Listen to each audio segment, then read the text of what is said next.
Hey, Meow Legend, Electric Essence, Skeleton Master, and Armed Snake 3242. Let's just get started. We've got a couple of mech bosses to kill. I might do a little bit of preparation before. I don't remember where exactly we left off here. Let's see.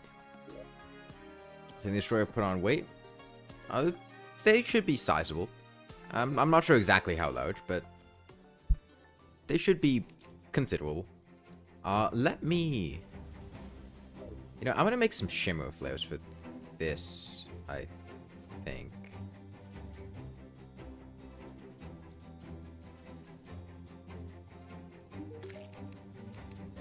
Okay. Weird. How many pierce the flare gun have? Infinite.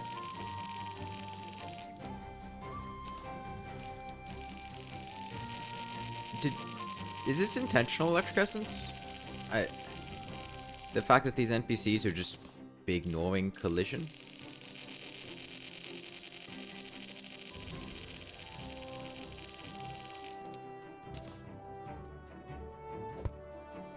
What the hell are they doing?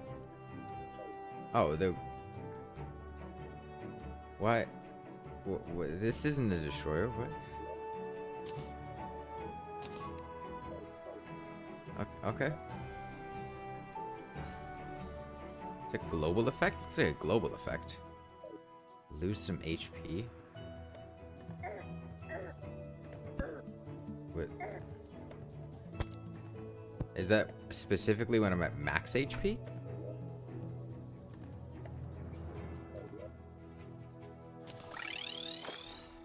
Okay. Hey, Guy Foxy. Okay, let's go make some shimmer flares. I haven't actually seen what shimmer flares look like before.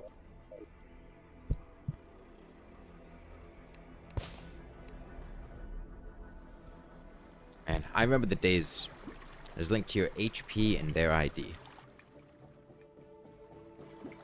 Okay.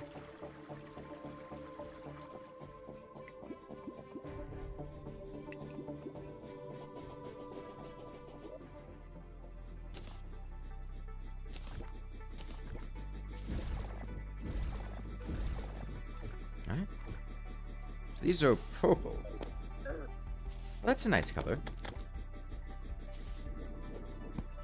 Okay, yeah. Yeah, I like that. We'll use those for the destroyer.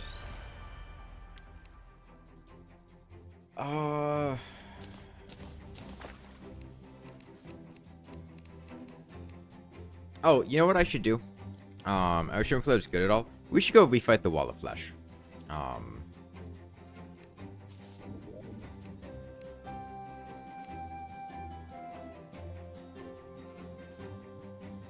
Only thing is, we don't have a water walking potion. But having that extra accessory slot would be really nice. And it's gonna be a lot easier doing it now than... okay. Water walking takes a shark fin. We have a shark statue. No, we can just go find a shark in the ocean. Coast flares should work fine. Underwater.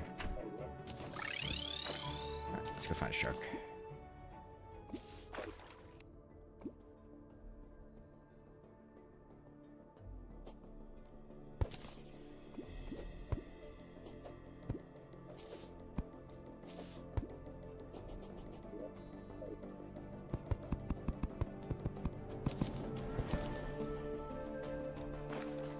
That was also weird.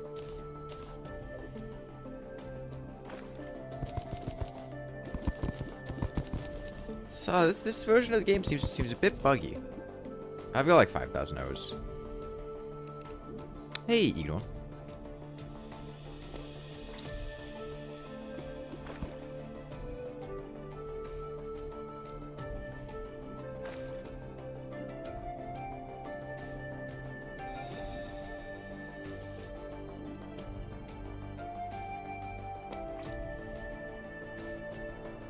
What is buggy? I mean, we were just standing on... Let's see if I can do it again. What? This is okay, this is master mode.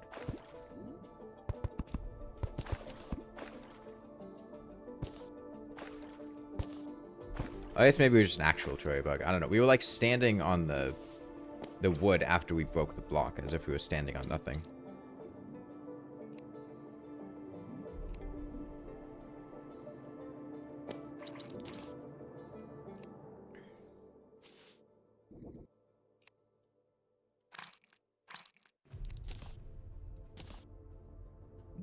Okay, well, one shark fin. That's all we need. And just speed this up a little.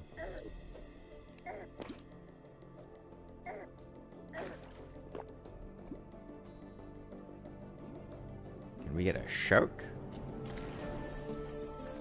Maybe? Maybe a shark, you know?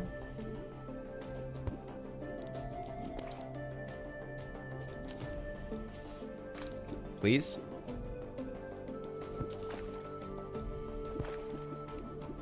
One shark, that's all I'm asking for.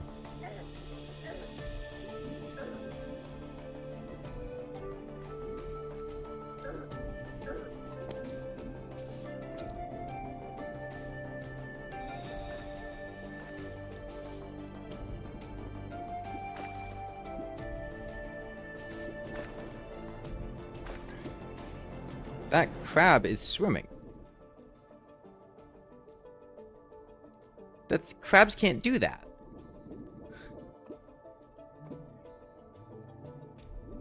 It is a shark.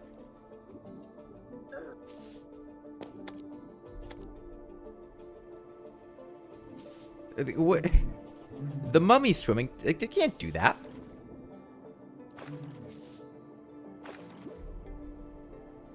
Guys, me, you sound a bit sick. I don't think I'm sick.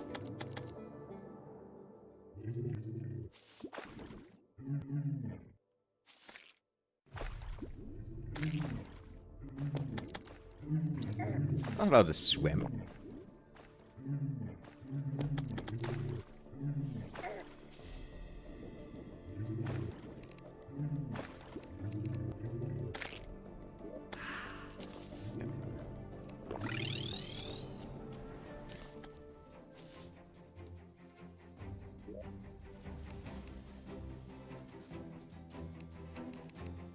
The gravity changes? What do you mean the gravity changes?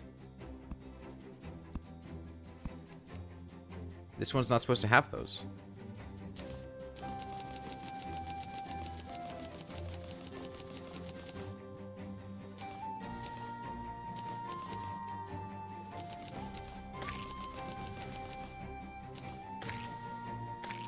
Okay, plenty of healing potions. We have a charm mitts too.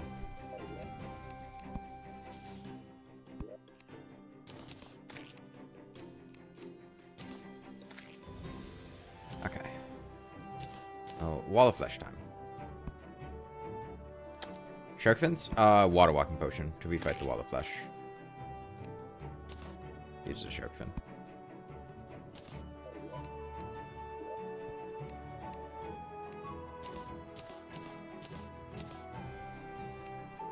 Hey, welcome back, MZPW. New Legend of Zelda game was just announced. I've never been too big into Zelda.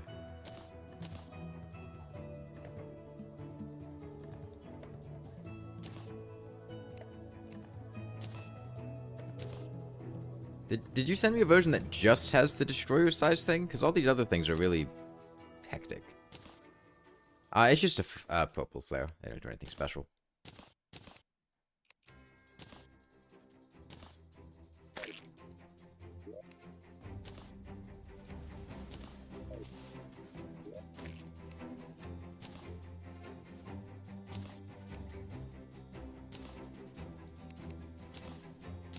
Okay, let's go refight the wall of flesh.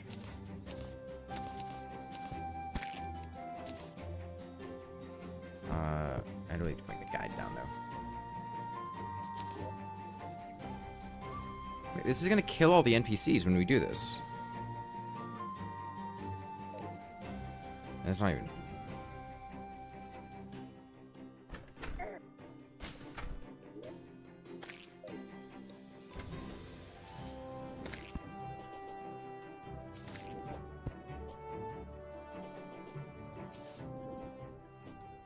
Metroid Prime 4. What entities are messed up? It looks like all non-aggressive NPCs. Whenever I'm at full HP, they have their elevation match mine in the world. Yeah.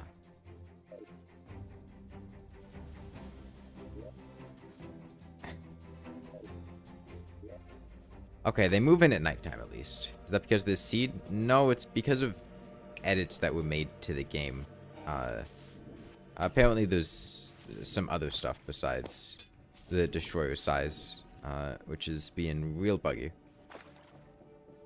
We would never. I mean, it's not a bug. It's an intentional change. I assume it's an intentional change.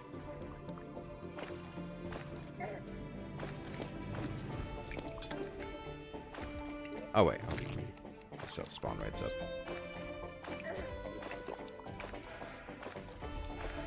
Should only find like 5 minutes. Okay.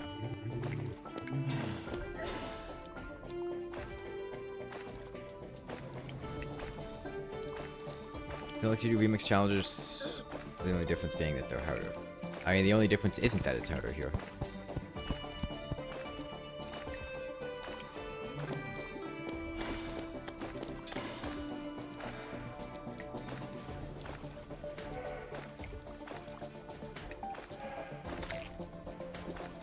Biggest supersized? I don't remember.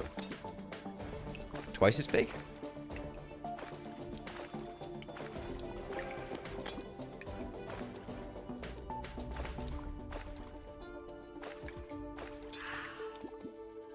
Star Cloak, that's not good. More than twice? We'll see what happens. Even though I would have beat the wall of flesh. Hopes and dreams. Thoughts and prayers.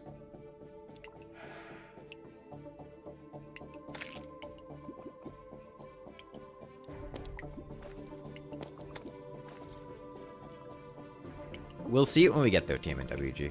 I don't know. I haven't seen it, and I don't need to know. We'll see when we get there.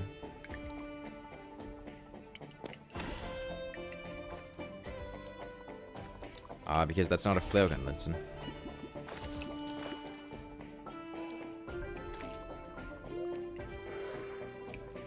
Favorite shake? I don't know. I usually just get like vanilla shakes when I go to places. Okay, well, I'll go do that once I kill the wall of flesh electric essence.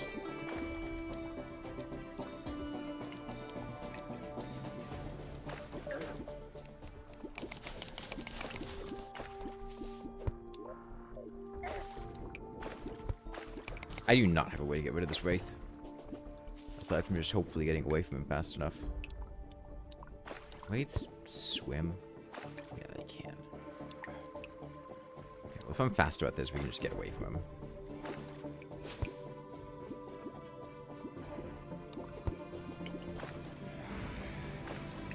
I'm not fast about it. This guy's gonna be a huge pain in the ass. So I didn't bring any potion buffs either. Okay, I'll just go change the file over now. Why kill the wall of flesh? We're going to do it on expert mode for a demon heart. Because we had to do it on classic mode originally. And so we're effectively down an accessory slot because of that. But if we go back and kill him on expert mode now, with coast flares, then we don't have to worry about that. And we can just get our...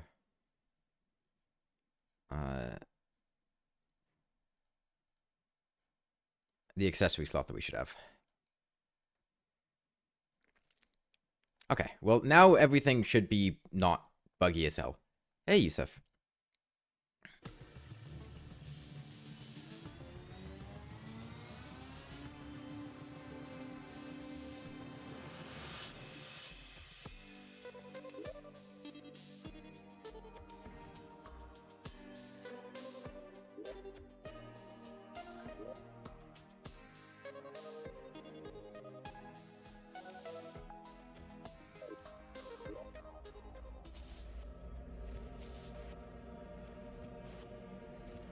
Okay, let me grab Potions.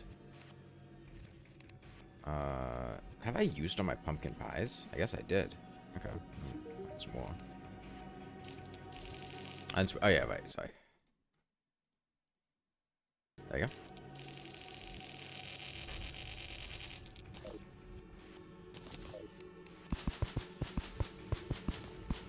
Yeah, I got it.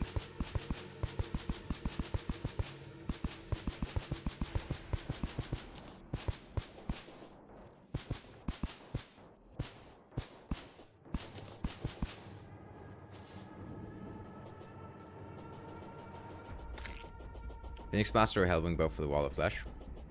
In general, I would say Phoenix Blaster. Hellwing Bow can perform better than the Phoenix Blaster, but you have to go through a lot of hoops in order to make it perform better. And unless you have a really specifically built arena, it's not really going to be better. If you just have like a line going across the underworld and you're not clearing out houses and making open space, then it's not going to be better. And the Phoenix Blaster allows you to keep more distance, which is nice. Okay, well, just to make sure this goes fine, let's go ahead and get potion buffs. I've seen the new Nintendo Direct. You do not care about Nintendo games. I don't really care that much about Nintendo games. I mean, I heard about the new Zelda and Metroid announcements. That's cool. I've never really been big into Zelda or Metroid, though.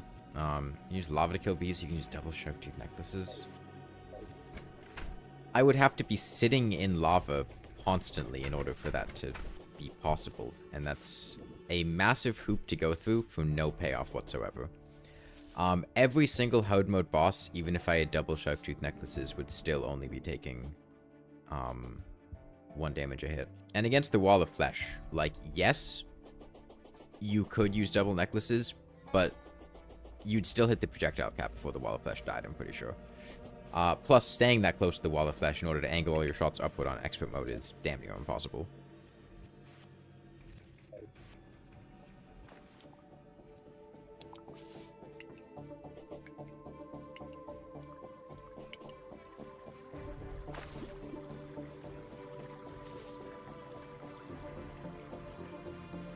I was in from the original Flare Gun only. Check the description. It's listed in there. The gist of it is that each boss is going to have an additional stipulation on top of it. They'll need to abide by until the boss is dead. Plus, Cursed Flares have been added, so it's actually very easy to do in hard mode. And we have very good damage.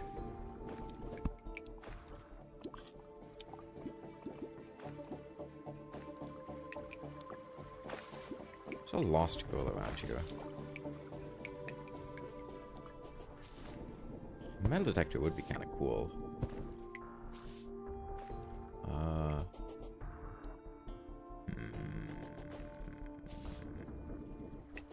I think she would be in here.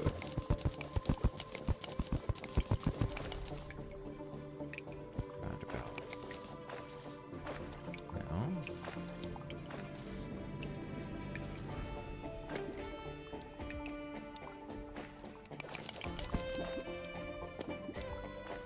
Okay, yeah, she's right there.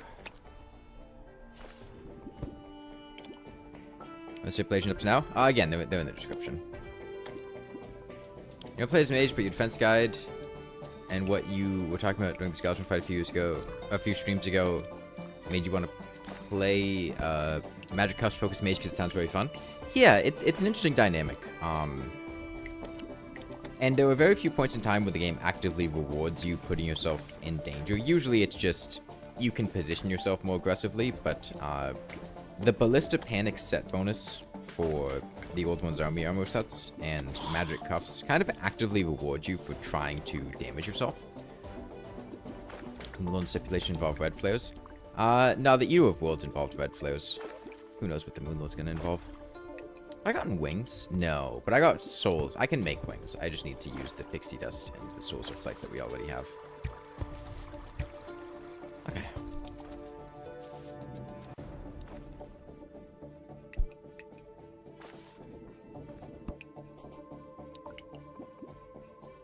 To me, Ranger is the best class. I mean, it depends what you mean by best, but in general, I would say, yeah, Ranger is the most consistent throughout the game and is the easiest to play. And requires... Basically, no matter what's going on, Ranger is always going to be, at the very least, decent. And at a lot of points, extremely strong.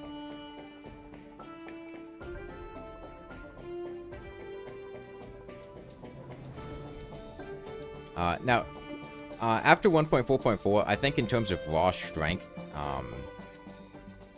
melee will definitely win at a lot of stages in the game. If you're not counting Ranger's absurdly broken options like the Star Cannon and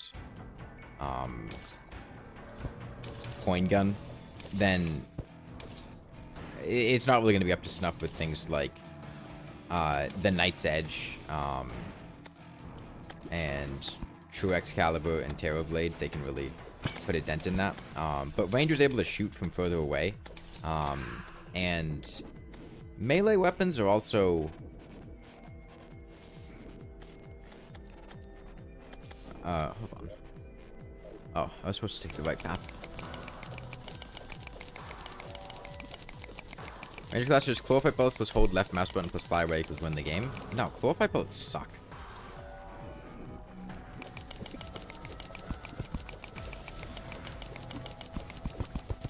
If you're a Ranger using Chlorophyte bullets, you're way less effective than you should be.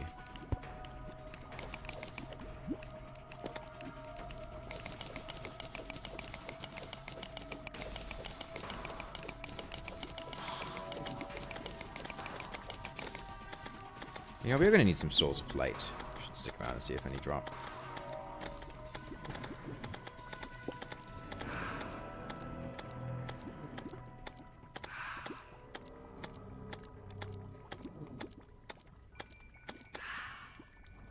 No souls.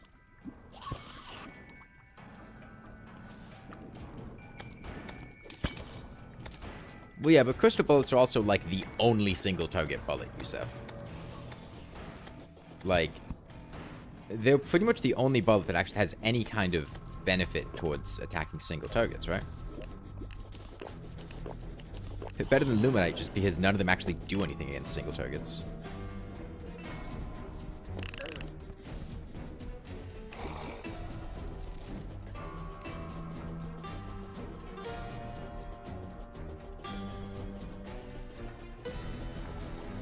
I mean, Ichor is just a debuff.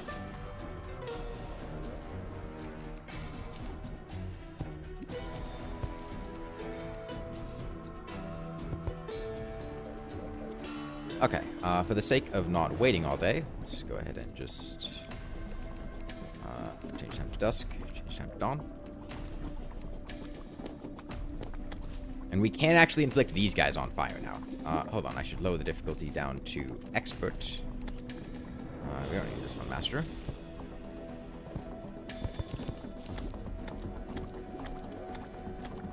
Yeah, it's a drunk seed.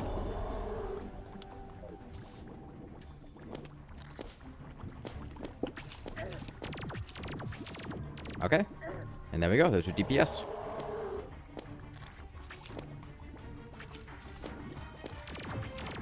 We just keep all three segments coast infernoed, and we are golden.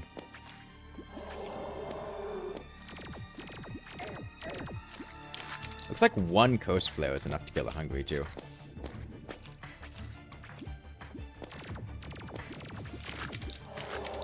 Unlike in pre-hard mode, we don't actually want to spam flares because, one, it's kind of difficult to get coast flares. It takes some grinding. And two, the actual, like, flare damage itself is nothing compared to the debuff. Yeah, coast flares, they were added in 1.4.4.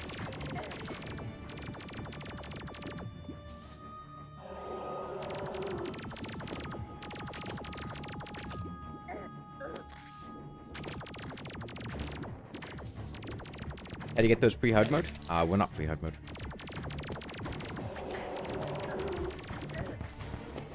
The simple answer. Hence the palladium armor and the mythal pickaxe. Why am I killing the wall of flesh again? Demon heart.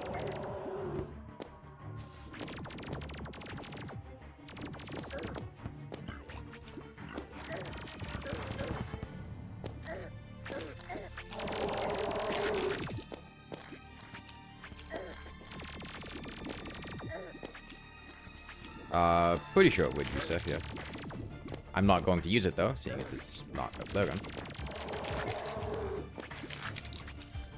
You thought it said it's possible to get those pre-hard mode?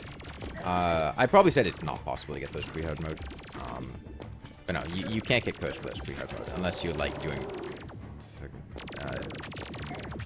transmutation or something.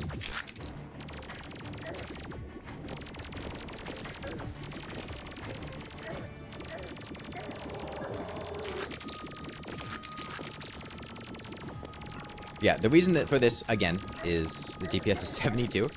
It should be a little bit higher than 72, because we have the actual flare itself hitting. For a little bit of damage. Hey, Gina Kaylee.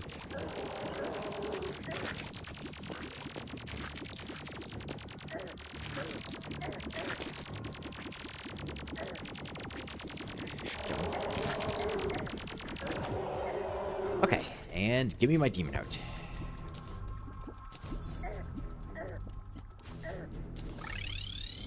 There's no need for any of these emblems. They're pretty much completely useless. We can't buff for flare damage. Can't you kill Wild Flash on Master? I probably could, but I don't see much reason to.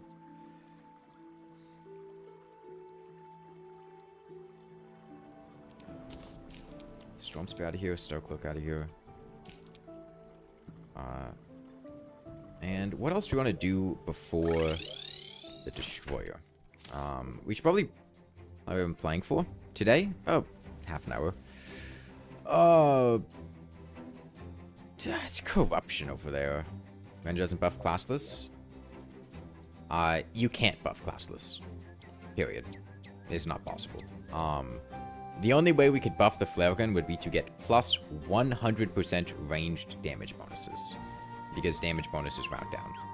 And that is completely infeasible, and even if it could buff the damage, it would go from 3 to 4. Which would still be reduced to 1 after defense.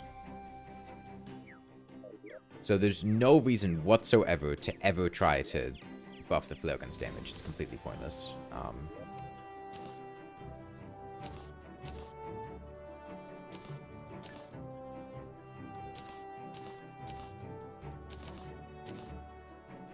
What about crit stacks? The flare gun can't crit.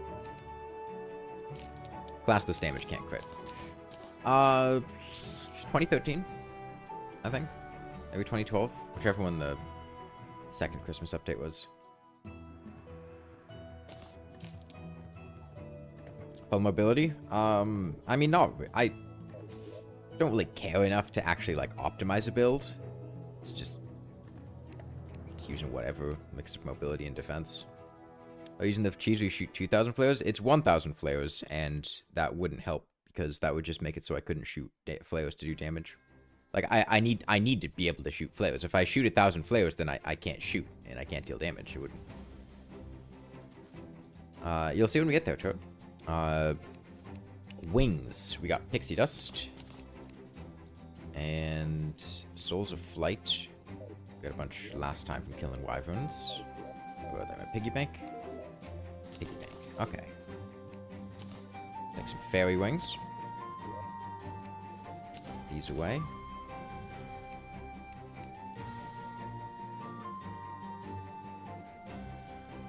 And we're probably gonna go fight the Destroyer over in the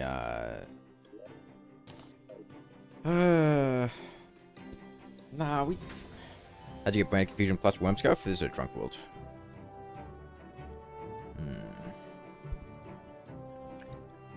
We'd probably go fight him over by the dungeon. We might have to deal with a couple corrupt enemies spawning, but...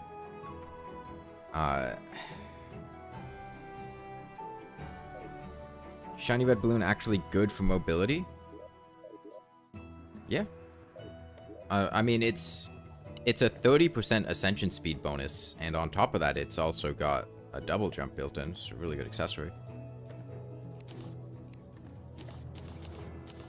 It gives, like, the same, pretty much the same ascension speed bonus that the frog leg gives. And people fucking love amphibian boots because of the ascension speed bonus. a balloon is just that with a double jump as well.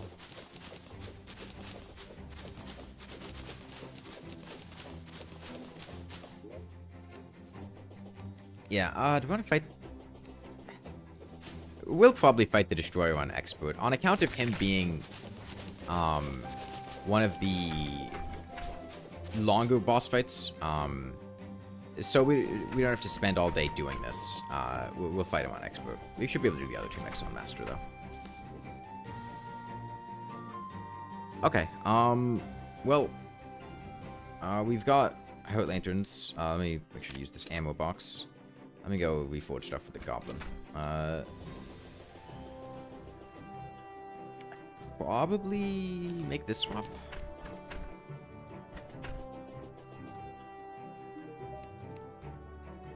Yeah, we're gonna pause time for night.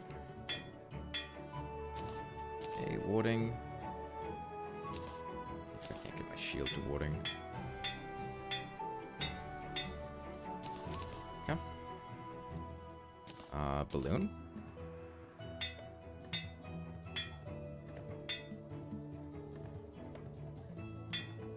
Assuming each flare hits 5 segments on average. Your math is awful. We're going to be hitting a lot more than 5 segments on average.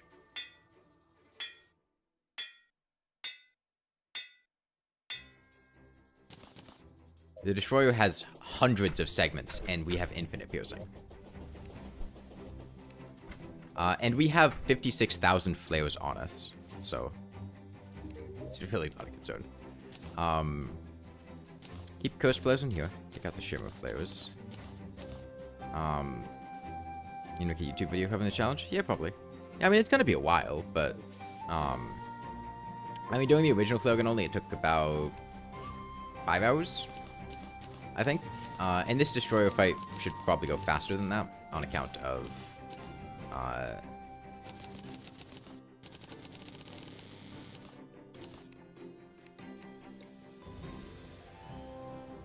the Destroyer being bigger, more sections to pierce. But we'll see.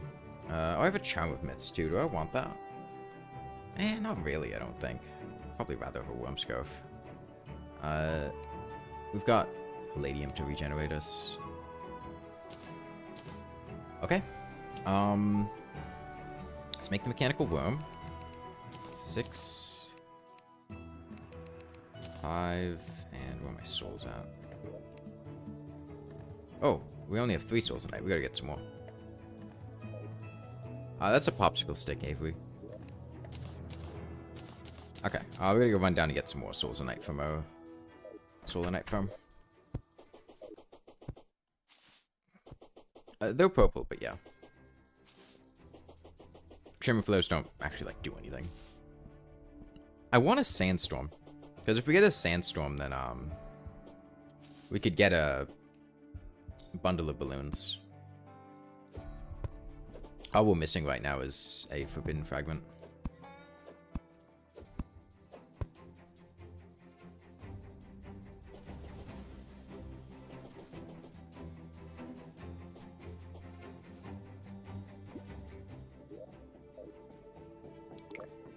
Okay, it was over here.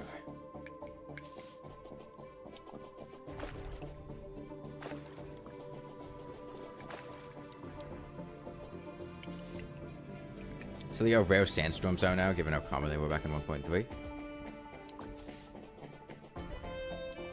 Yeah, they really don't happen much.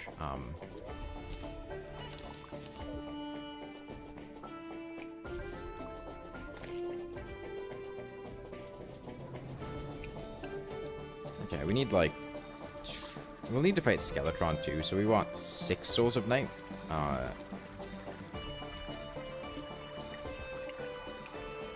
Or the Sandstorm, once you get wings, you just trash the bottles. Oh, the bundle of balloons is an incredible accessory. And is honestly, like, worth keeping on for pretty much the entire game.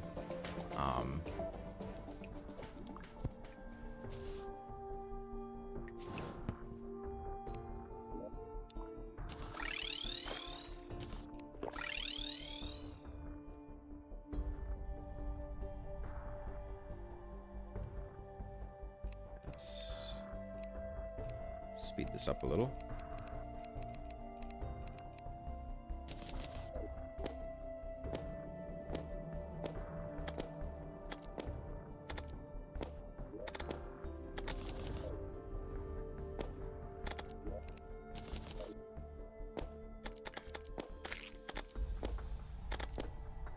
And these are the best world size. Oops, beating the game.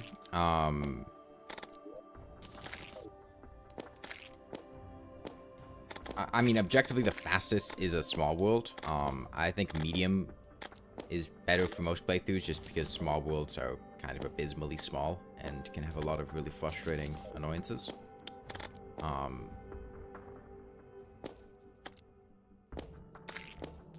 Well, one, it's 3 very powerful, well, 2 very good jumps and 1 mediocre jump. It also has the ascension speed bonus bundled into it. I mean, it's just really good.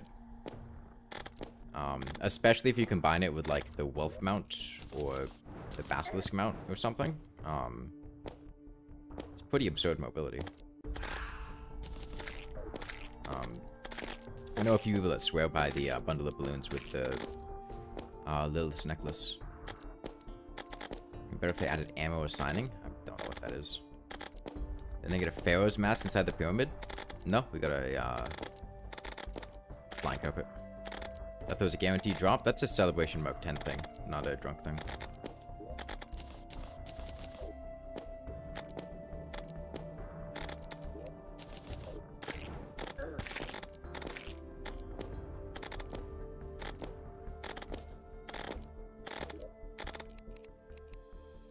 There should be enough souls down there.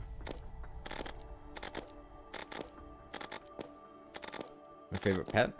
Oh, lizard pet's cool, I guess.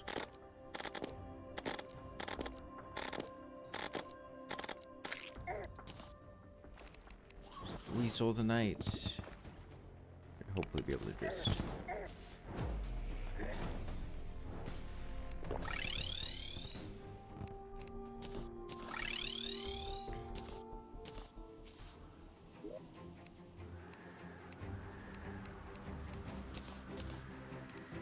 Okay.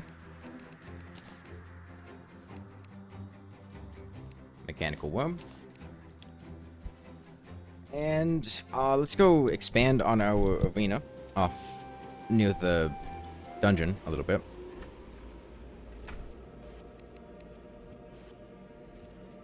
Get a builder potion.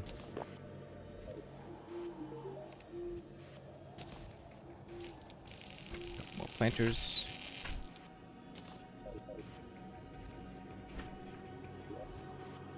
Let's see how this goes.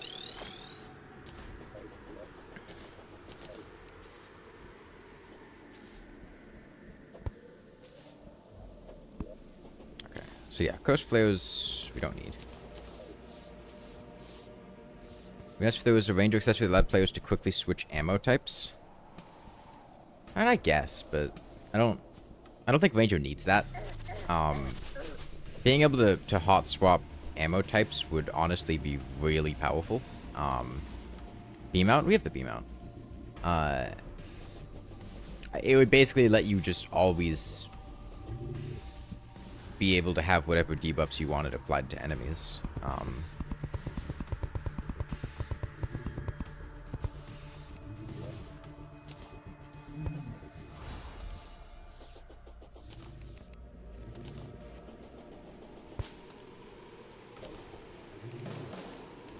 Ammo per weapon I could see, but if you could just be using your weapon and then press a button to toggle... Oh wait, Sandstorm!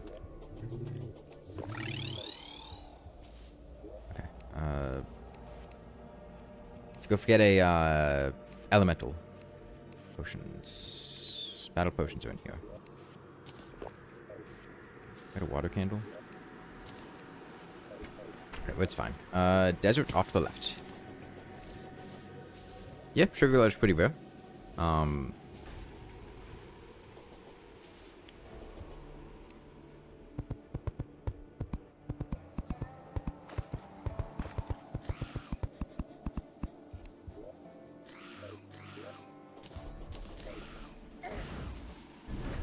Where is it? It's over here.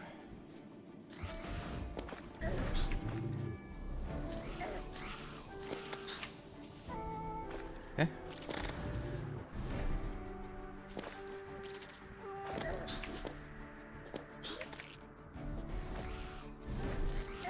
Put down a campfire. A couple of these.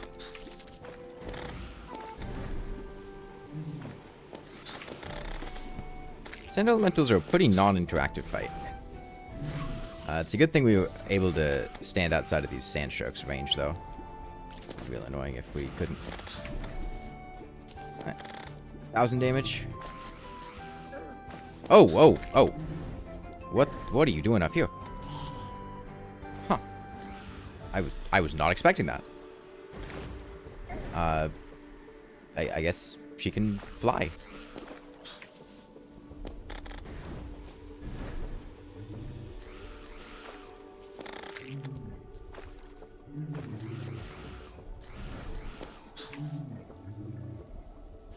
Sounds like a song from Stardew Valley. Does it? I don't know. I'm not really getting Stardew Valley vibes from it.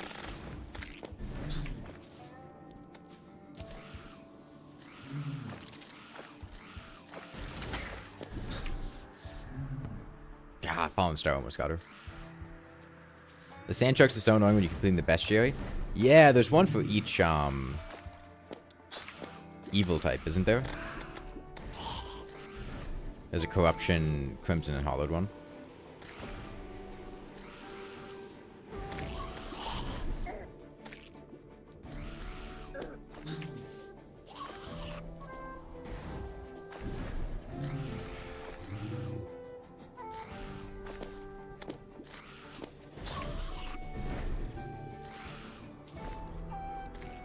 Purity, corruption, crimson, and hollow. Yeah.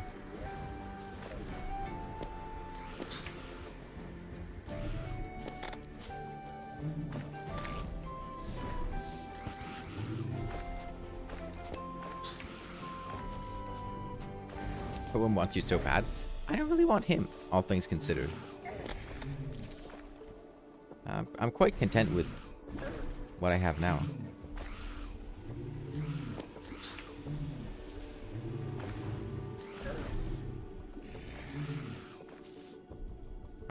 Do you get fins for a mega shark? So the easiest way to get fins is to find a shark statue out in the world and then hook it up and kill sharks from the shark statue. You will get a ton of fins super easily like that. If you don't have a shark statue though, your best bet is the ocean. Just sit in the bottom of the ocean in a spot you can breathe in or drink a gills potion, and just kill sharks as they show up. You only need 5.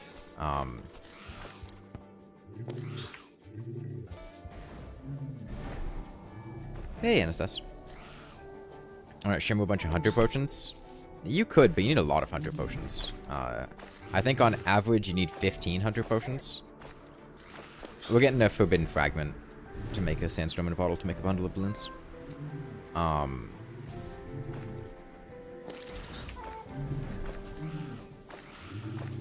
I don't usually have that big of a stockpile. You could shimmer water walking potions as well if you have a bunch of water walking and hunter potions. I usually drink them though, so I don't have enough to shimmer for a mega shark.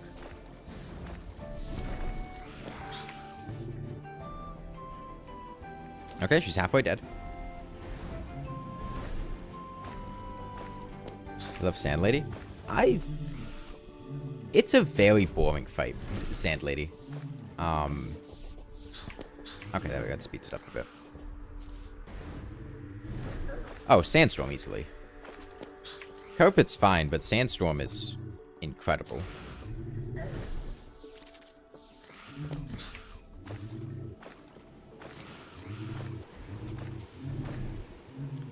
Yeah, the Sand Element... I mean, both of the Elemental fights suck. Sand Elemental is better because at least you can actually fight the Sand Elemental. You can't really fight ice elementals, ice golems, because they just fucking have a very high velocity laser that freezes you for like 4 seconds and then chills you for like 2 minutes.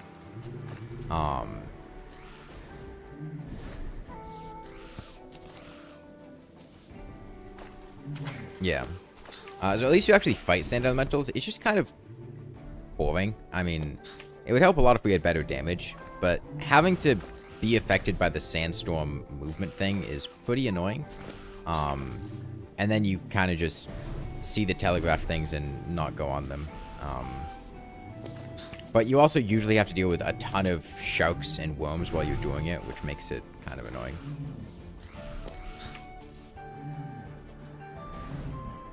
Nah, she doesn't damage the sharks.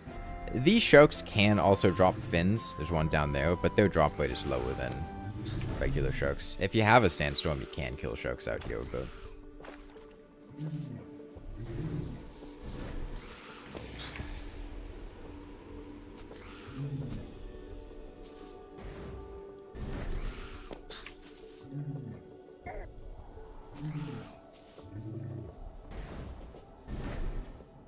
Yeah, the other thing with sand elementals is they are much more difficult to get just because they're a lot.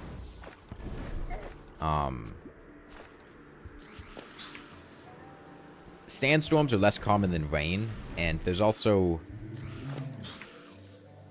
The only reasons you would want to kill sand elementals are forbidden fragments to make a spirit lamp, if you're a mage. Forbidden armor, which is really niche.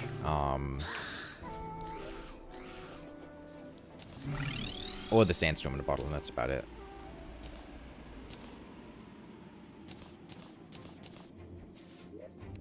Okay, let me get out those two clouds. Balloons. Oh. Did I do like a magic ball or something? Oh, where's the guide?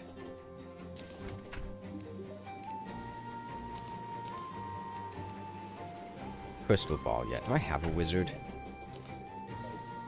Did I ever save the wizard? I don't think I ever saved the wizard. How often do I separate evil biomes? Never. Oh. Oh no. The poor sand sharks. They can't swim on dirt.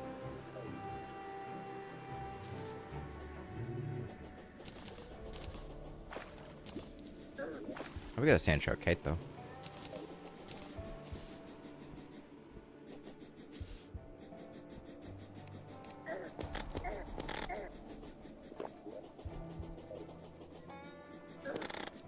Man, his speed sure shot up there.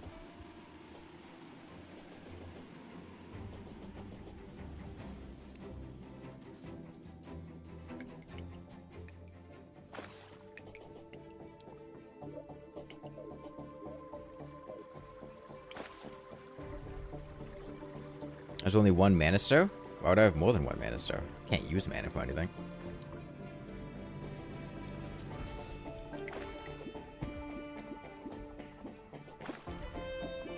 Are they faster doing sandstorms, or are they just faster, like, underground?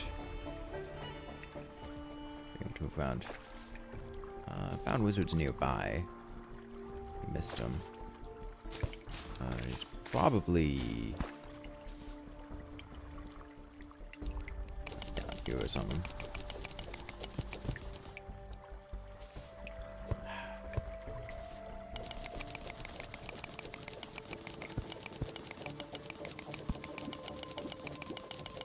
Do I ever do Terraria speedrun? I don't find Terraria to be a fun game to speedrun.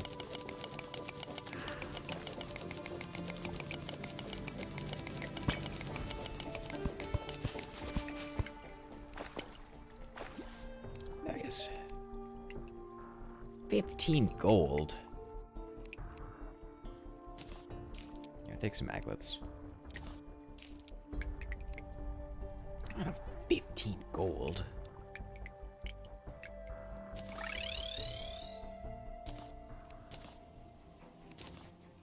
I could cheer him up by just...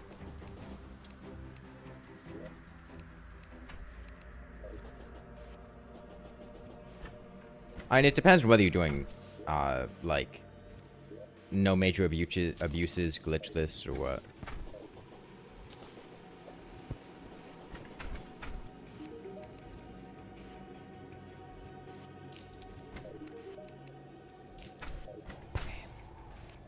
crystal ball, sandstorm in a bottle.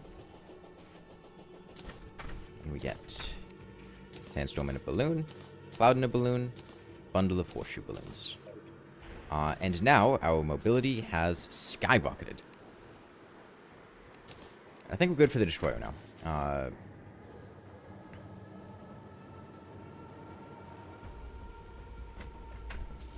Grab this bass statue. Sure, we've got you. Lantern.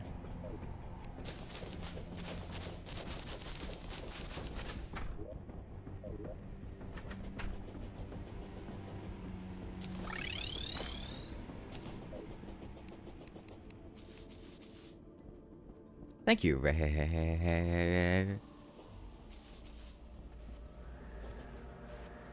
Okay, so we may need to do a little bit of evasion with the conch, depending on how this goes. Yeah, I'm not sure how our sustain against the destroyer is going to be. Particularly when the destroyer pops out a ton of probes, it's very difficult to survive that. You'll see what I'm talking about, and I imagine this situation is going to be exacerbated on account of the destroyer being larger and having more segments. But it is not easy to kill the destroyer when there are 100 probes popped out on you, and that's not an exaggeration. We're going to see every single probe that the destroyer can release released at once, realistically.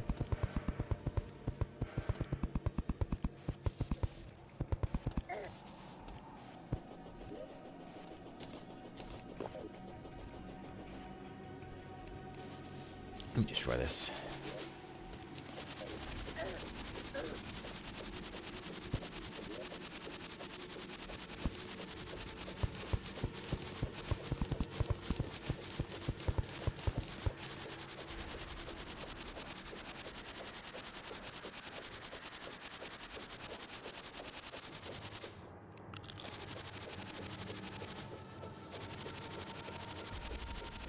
Okay, we're at a wyvern height, so that's good to know.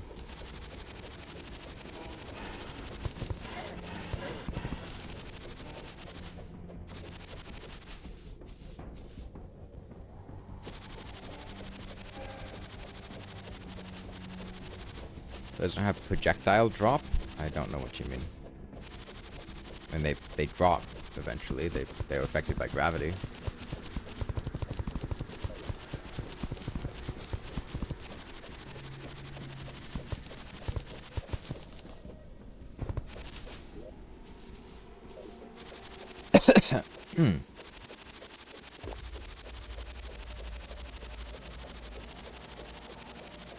Wish I had some more dynamite. Make this a lot easier.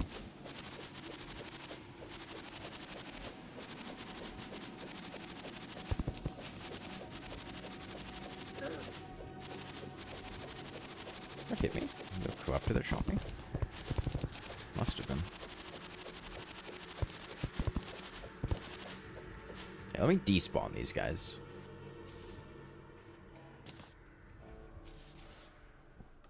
That's the flare going.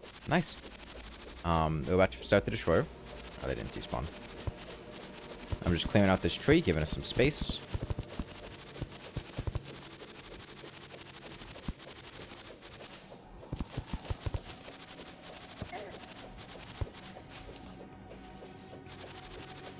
Also go ahead and pause time, which we'll need to do for the destroyer. Because the only way to get around time pausing would be to play on, like, the Don't Dig Up seed, and that seed is not very fun. So, I'd rather just pause time in a normal seed than do that. At least it's not very fun for a challenge like this.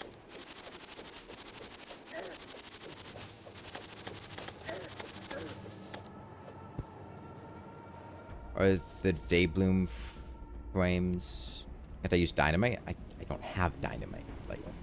Like, I could use Dynamite, but I don't have Dynamite. So, no, I can't use Dynamite. If I had it, sure. But I don't. Why didn't I use the Don't Dig Up seed for lawnmower only? I did. What? I literally did. That's how we did lawnmower only.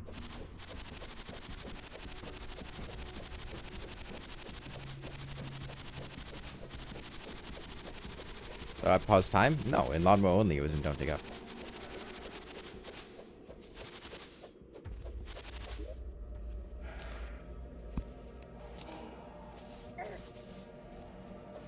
You ready to do the twins? No, Destroyer's the first mech we're doing.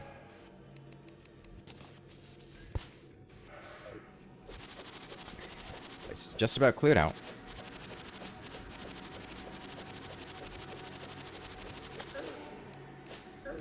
Gotta despawn all these guys, though.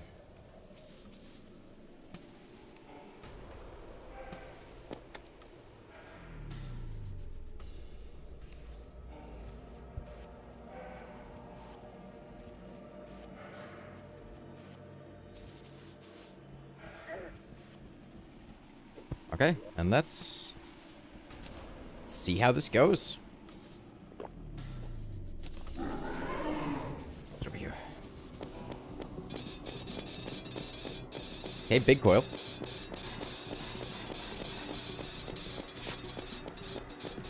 Sizable destroyer. You take about 19 damage a laser. That might be sustainable.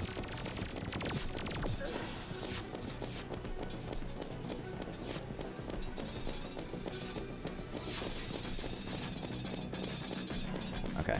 It's easy going right now, but we're going to pop out those probes, and that's... Okay, he's still uncoiling. Okay, he finally finished uncoiling. He is a very, very, very big worm.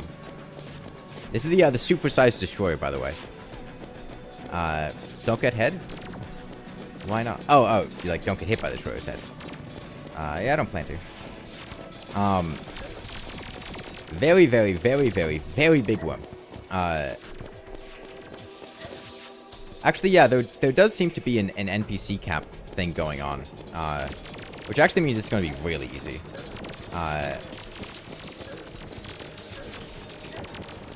Yeah, each of the destroyer segments is taking up a spawn slot, so he's actually not popping up probes, which makes this a very easy fight. So he's just big.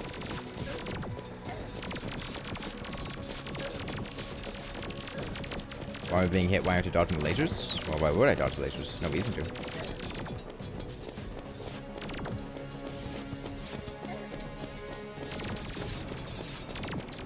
That supersized should be Fat Destroyer.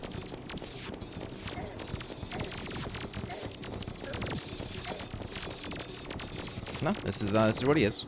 He's very large. Yeah. Don't Dig Up wasn't added when wasn't in the game when I did Copper Short Sword only.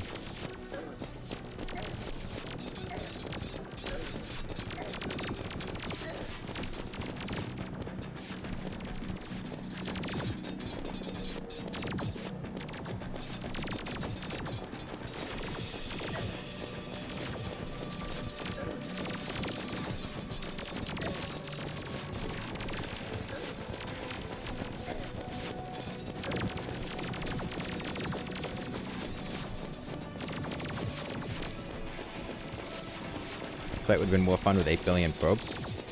I don't really know if it would have NSS. I mean, the 8 billion probes experience for the destroyer is basically just like you have to just teleport away. You can't fight that. You either have to have enough defense to invalidate it, or you have to just cheese it with teleporters.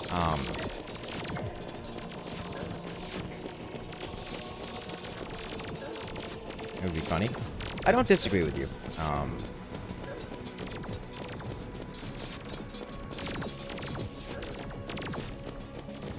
many probes would be in this fight? I don't know. I don't know how big the destroyer is. Like I said, I didn't make this. Electric Essence made a modified client with this.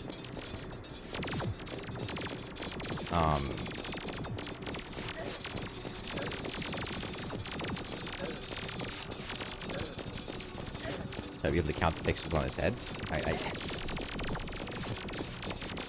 Yeah, that would be cool, but that's not what happens. So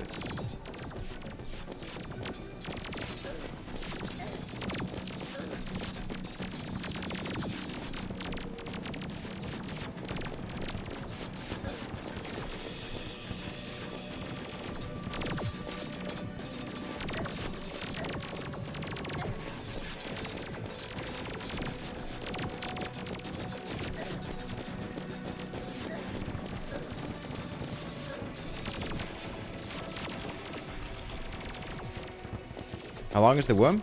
Good question. How long is the worm? Is he always that big? No, this is a extra large destroyer.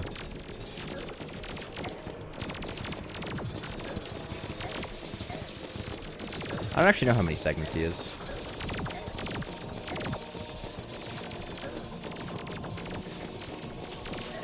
This is modded? Not exactly, but yes. It is a modified client. The game is edited from its normal values, but it's not a mod you can go download.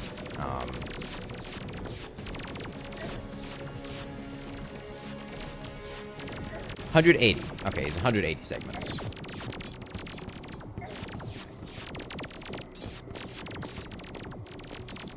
Trying to recover some HP here.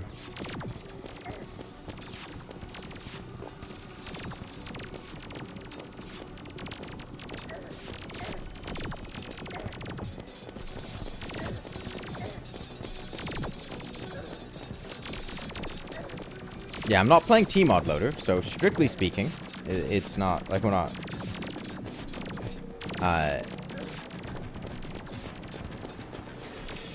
playing modded Terraria.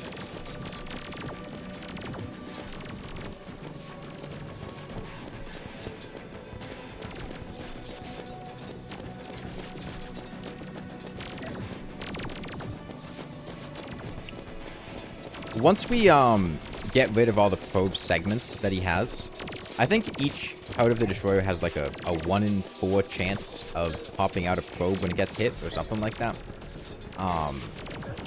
Once that all is dealt with, then we don't really have to worry about our HP as much, because the bulk of the damage that we're taking is coming from the probes, not the destroyer himself. Possible to do enough damage to get through the mechs? I mean, time is paused. Oh, we hit the projectile cap. Yeah, this is not beneficial.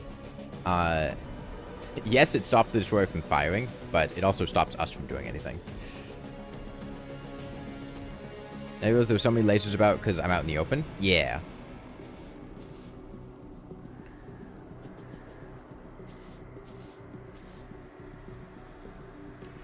At least I can heal. Yeah, but I don't really need to heal. Allows me to heal more, but I don't need to heal.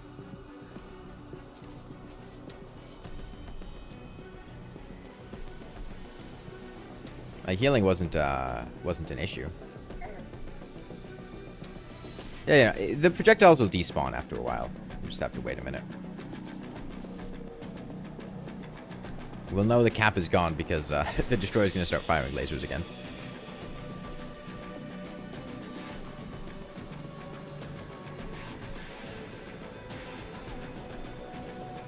Yeah, these probes are pretty terrifying. I don't know what to do about those guys.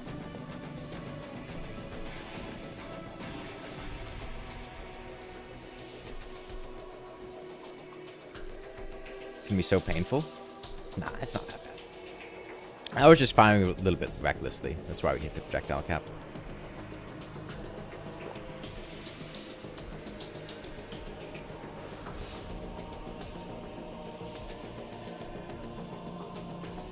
I don't know what to do. I don't like the way these probes are looking at me. Can I, like, call the neighborhood watch on these guys? Suspicious group of young probes seen loitering about. I mean, I can make flares despawn earlier. I would just have to save and quit the game.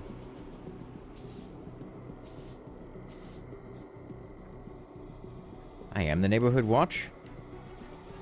What is the neighborhood watch supposed to do, though? Just look at things? I thought they had, like, guns. This is America.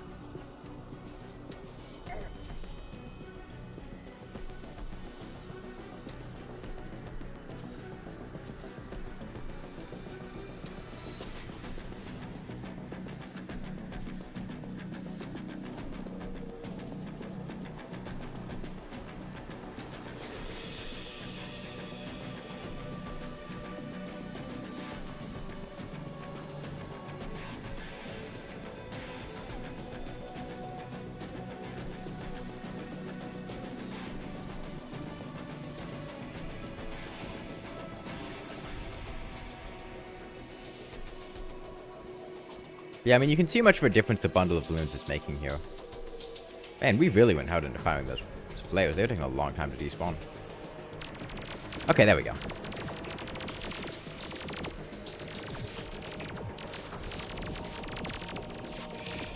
They still can't hit me because not enough flares have despawned. It's like overriding the new projectiles. Okay, there was one open projectile slot that we just fired. Okay, we're back. Are the lasers despawning? Bugginess with the projectile cap is the short answer.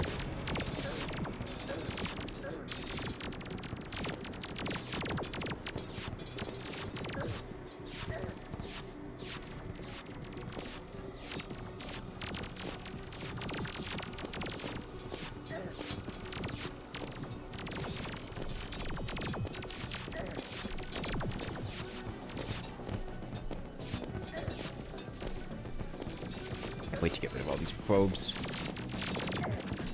I just don't want to focus on killing them when you might be able to pop out another one.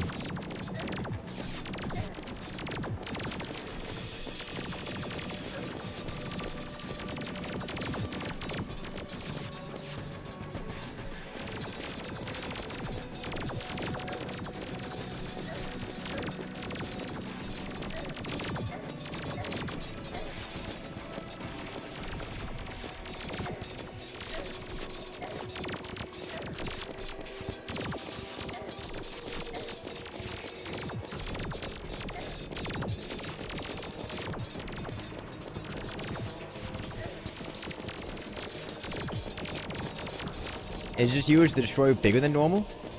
Nah, this is his normal size. He's always this big.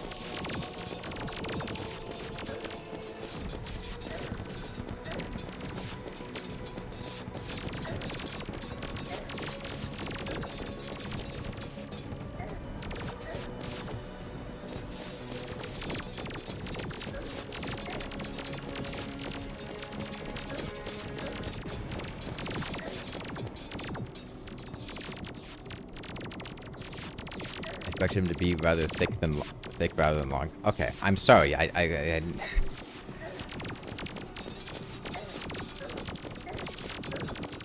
when Electric Essence told me things that they could do to the destroyer, they didn't mention, oh, I can make him really thick. They just said they could make him really long.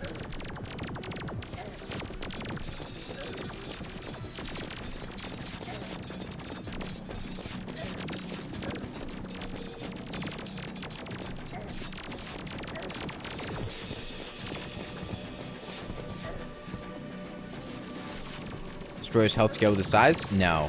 His health isn't segment based.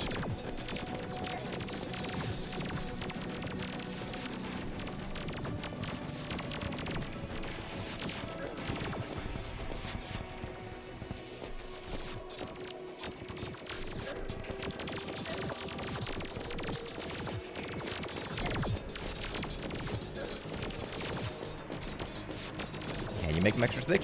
I don't know. I mean, I can't. I don't know shit about modding.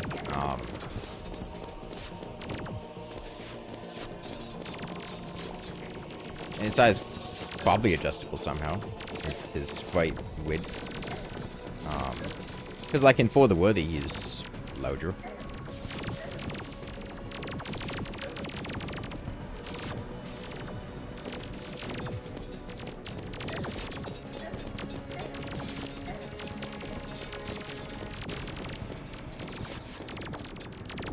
Gonna be a 2-hour fight. It's hard to say exactly. It's gonna be a longer fight, definitely. I can't make an exact prediction at the time because until these probes are dead, we don't really deal good damage to the destroyer.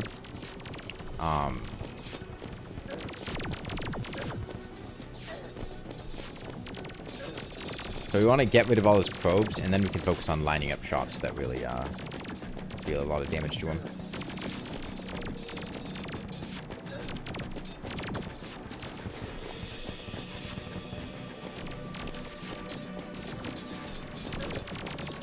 I mean, longer relative to the other fights we've had.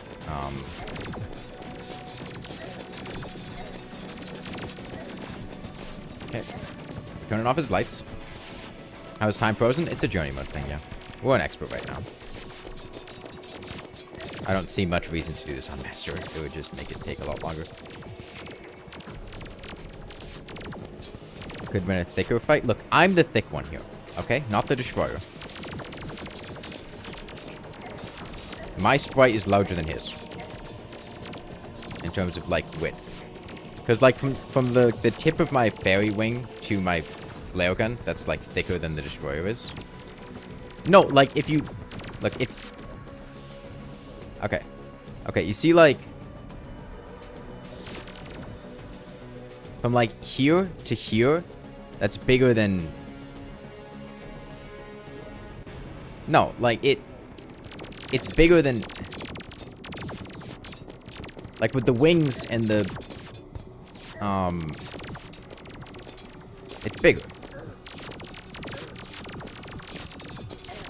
It's girthier. Wider.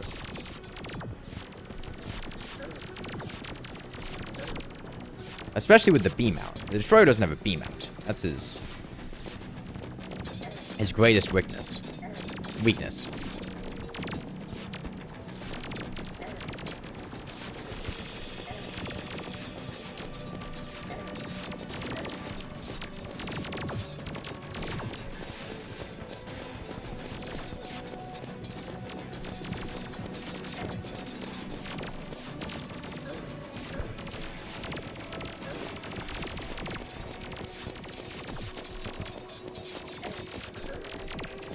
These shimmer flares barely feel different from blue flares, I'll be honest.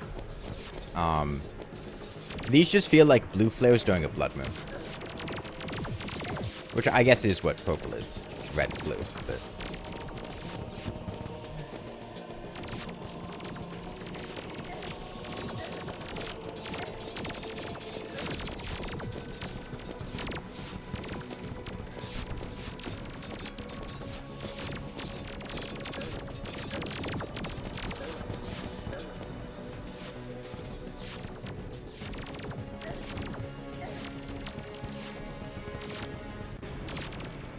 Using grapple to reset how much I can fly? Yeah.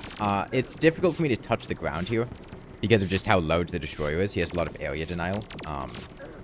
So I'm using my grappling hook and then canceling it to reset my flight time so I can stay in the air.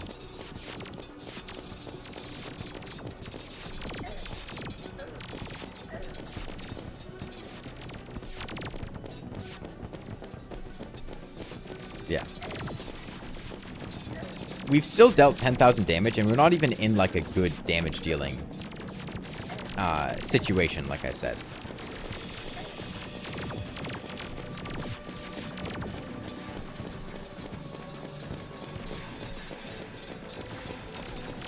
Interesting. Probes don't shoot back when they're getting shot.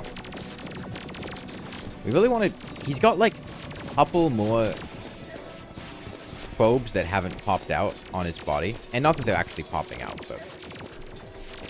Once I get rid of all those, then I can focus on killing his probes that have been released. And then we can, once they're dead, we can just focus on killing the Destroyer. If you're not familiar, the Destroyer's damage is heavily focused in his probes. Their lasers do, like, 20 more damage per hit, at least on Master Mode, compared to his lasers. I think it's around 20. They are the dangerous part of the fight. And so we really want to...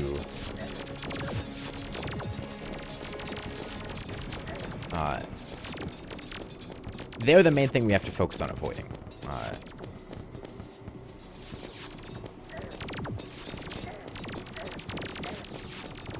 Those stuck on the ground should do more damage.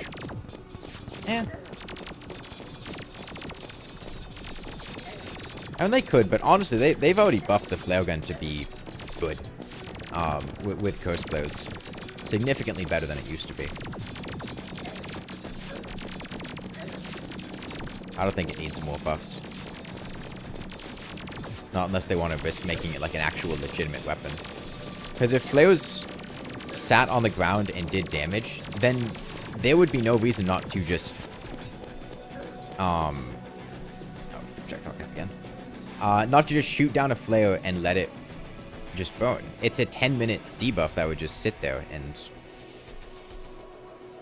just be free damage. Everyone could just shoot a flare, and it would be meta to use the flare gun. Which evil biome do you prefer? Generally Crimson, just because Flesh Knuckles are so powerful and the Corruption doesn't really have anything comparable. Putrid Scent's alright, but Putrid Scent is nowhere near as good as Flesh Knuckles are. Because Flesh Knuckles are the most powerful defensive accessory, whereas Putrid Scent is like the worst damage accessory. One of them. Putrid Scent gives 5% damage and 5% crit, along with reduced aggro, and you can combine it with a couple other accessories to make putrid versions of them. And because of that, you can stack other damage accessories in higher numbers than you would normally be able to. Like, you can get double scopes as a ranger with a Putrid Scent, where normally you can only get the one sniper scope. And that's good, but Flesh Knuckles give 8 defense. You know, for comparison, a Putrid Scent gives 10% overall damage stats, which is half as much as the best damage bonus, and like 2/3 of what your average damage boost is giving. Flesh Knuckles give the most defense.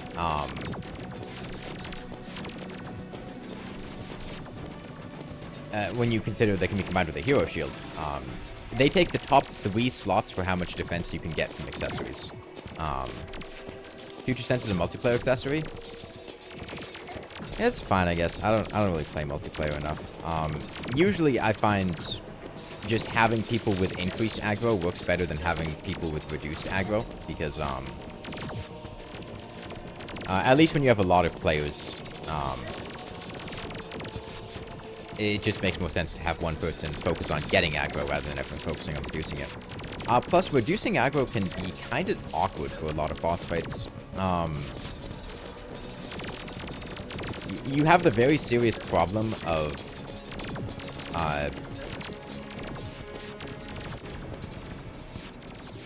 especially on bosses like the Moon Lord and the Empress of Light, where if the boss isn't aggroed to you, it's very difficult to figure out what they're doing and where you need to go to avoid it.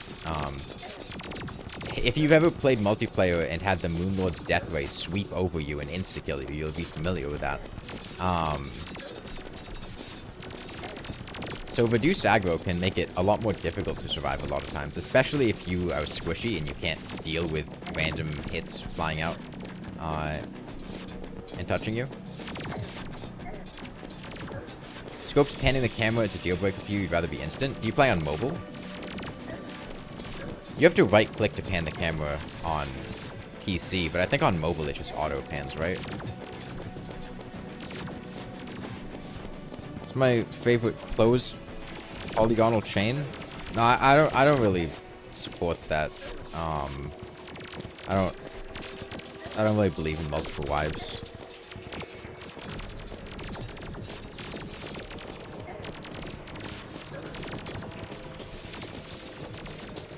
Do I tend to be squishy?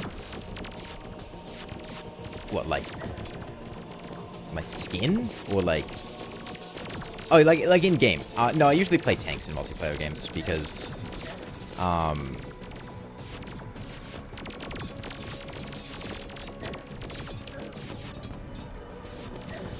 having a tank in multiplayer is really important. Not having a tank makes the game pretty hellish in a lot of situations. And so having somebody doing a dedicated tank build makes multiplayer just go way smoother. And usually I do that because I know how to be a tank effectively, and leaving it to other people runs the risk of it being done ineffectively, which then makes the whole game a lot trickier for everyone else.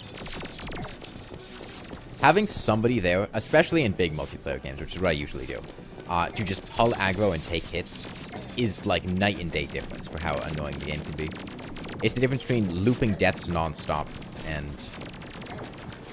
It's worth to make a tank build and playing duo or trio. I mean, it's really up to you. I mean, worth what? Worth the time to spend on it? Worth the... like, making the game easier and potentially make it less engaging?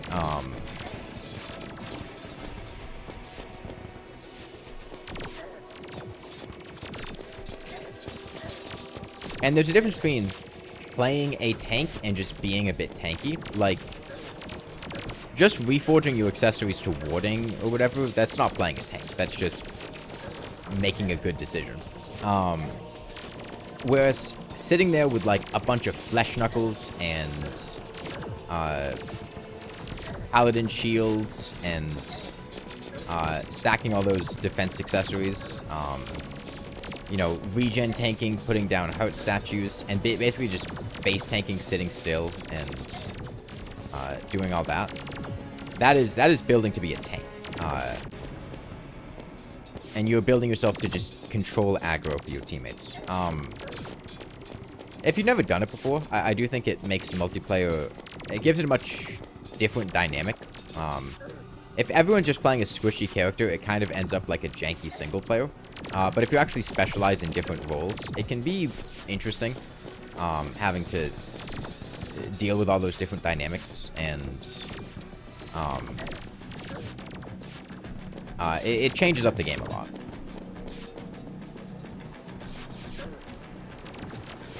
Playing tank in general is more fun because there's no implied competition.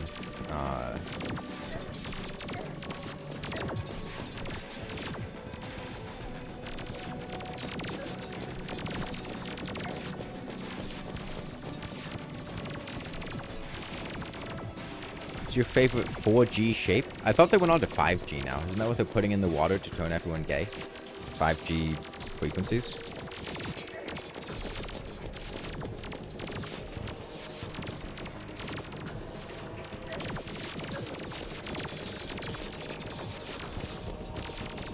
Did we go on to 6G yet? Does that one turn you into a lizard? Alright. Man, I really want those last couple probes to pop out. They are just not coming.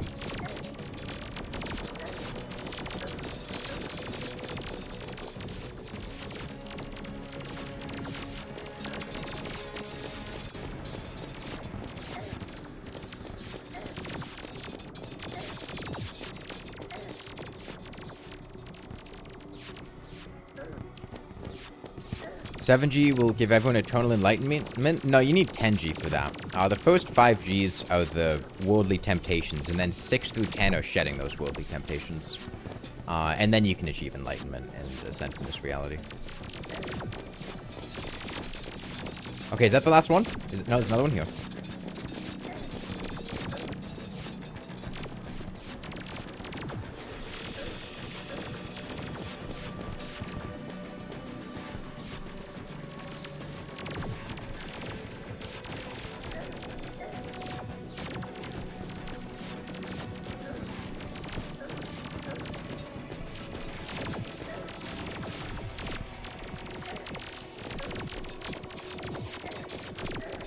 Well, the 10th G is an X, so maybe Elon Musk is onto something with rebranding Twitter to X.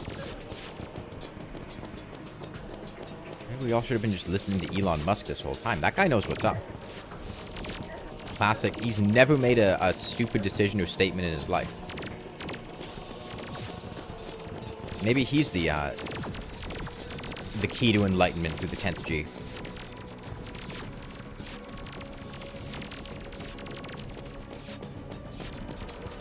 And if it's not obvious, that's fucking sarcasm. Because I know some of you people are like autistic and can't understand sarcasm well.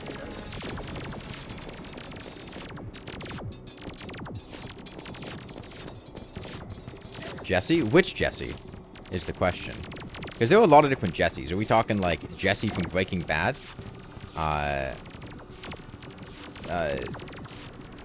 Jesse, the one that had the girl? Jesse from 3rd grade that was just kind of mean to me.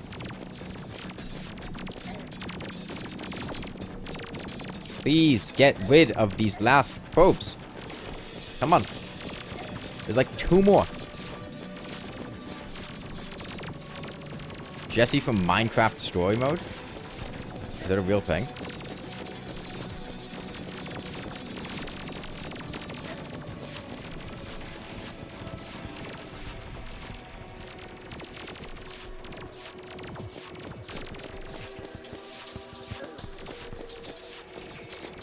Started loving medium core for my video. Nice, glad you enjoy it.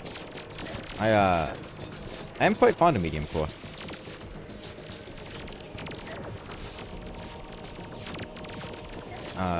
Okay, there's another one gone.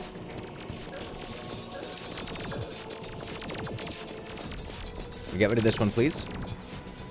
These probes are almost dead, so I really want to get all these popped out before we get that one. Come on. Come on.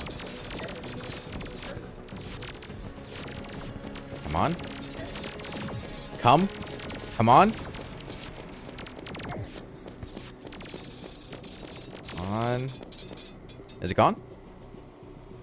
There's one right there. Is that the last one? I think that's the last one. Once we get rid of that, then then we're good. Is that it?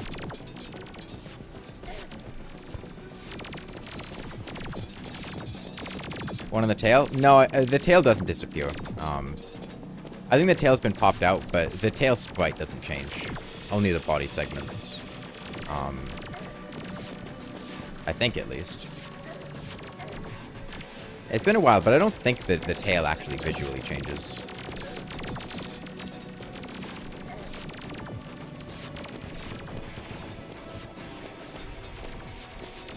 Can't ever complete a full game of Terraria. You always end up quitting after Palladium and Cobalt. Huh. I mean, what changes? What do you lose interest with? Is it like the difficulty? Is it the number of options? Does it just kind of get repetitive and boring by that point?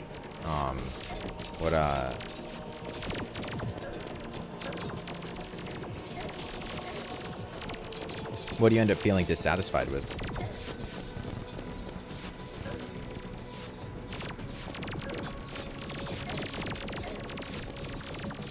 It's probably waiting for a mechanical boss to spawn. You don't have to wait for them to spawn. You can make summoning items for them.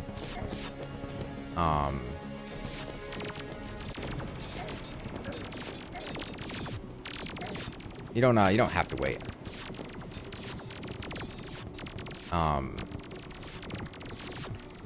It is, depending on the mechanical boss, it's 5 iron or lead bows, and then 6 souls. The Destroyer takes 6 souls of night. The Twins take 6 souls of light. Prime takes 3 of each.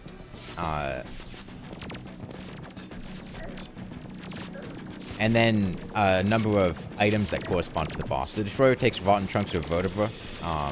Prime takes bones. And the Twins take lenses. If the tail is a probe at all, it might not. I've never paid enough attention to notice. Use rainbow flares. Problem is rainbow flares need rainbow bricks to craft, and it's like 10 flares per brick, and getting enough rainbow bricks in order to make any noticeable amount of rainbow flares would be very time-consuming.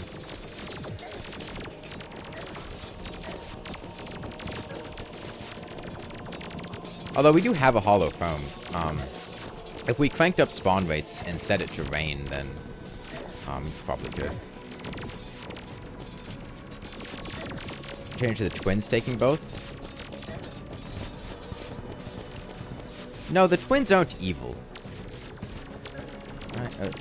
Well,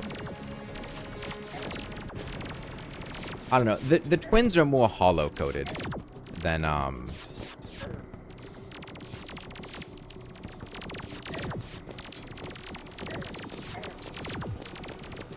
Prime and the Destroyer are.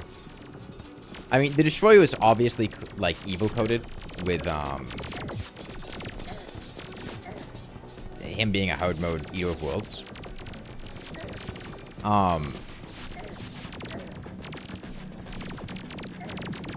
And then you've got the question of, is Skeletron Prime or the Twins the Soul of Light boss? And, Skeletron gives off way more evil energy than the Twins do. He's literally a giant floating skull.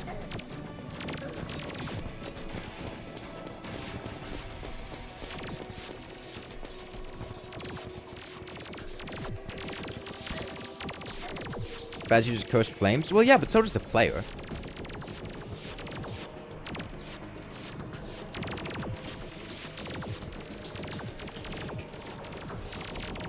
Does that make us evil? Just because we use Cursed Flames?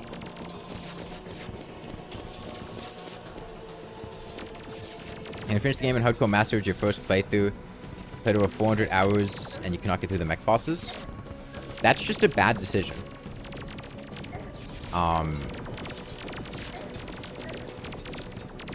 That's like... That's just a bad decision. I don't have much else to say besides that. If you want to beat the game for the first time in Hardcore Master Mode, then... why? You're just setting yourself up for a miserable time. If you want to do Hardcore, you could at least go to, like, Expert or something. But... like, the game gets progressively more difficult the later on you go, and the odds of you dying to some random bullshit get higher and higher. If you can't get past the mech bosses, then you're gonna get your ass kicked by Duke Fishron, the Moon Lord, Plantera, probably even Golem. You get it really hard in Master Mode.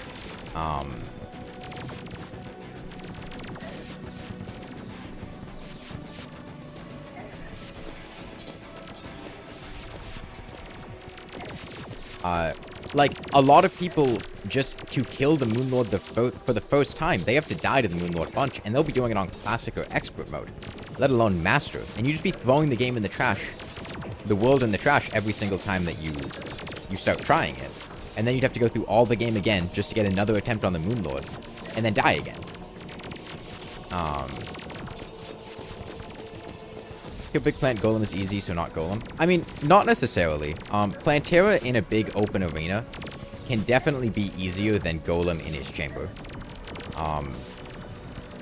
Golem in his chamber, especially if you don't have super high DPS, like you're just going there straight after Plantera, can be a pretty tough boss. In fact, I'm pretty sure for speedruns, golem is considered to be more difficult than Plantera, right? Just because you don't really have defensive shrug off his attacks, you don't have great damage to melt him, and you're forced in a pretty cramped area that makes it difficult to evade him. Whereas Plantera, you can lead her through, she has a lot less HP, and you have more space to work with.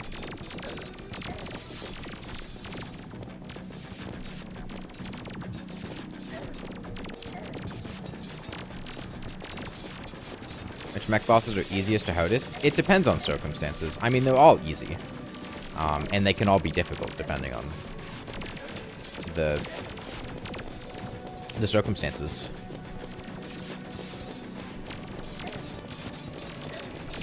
I mean, in general, I usually find the twins to be the easiest. I usually do them first. But it's not like they're... it's not like the other ones are hard because of that. I just like doing the twins first. Get Golem out of the temple? Not always an option, and it can take a lot of preparation to do that. And also, if you're playing the game for the first time, you might not know that you can do that or know how to do that. Keep in mind, we're talking about somebody playing the game for the first time in Hardcore Master Mode, not just a blanket statement. And in that situation, I could absolutely see dying to Golem.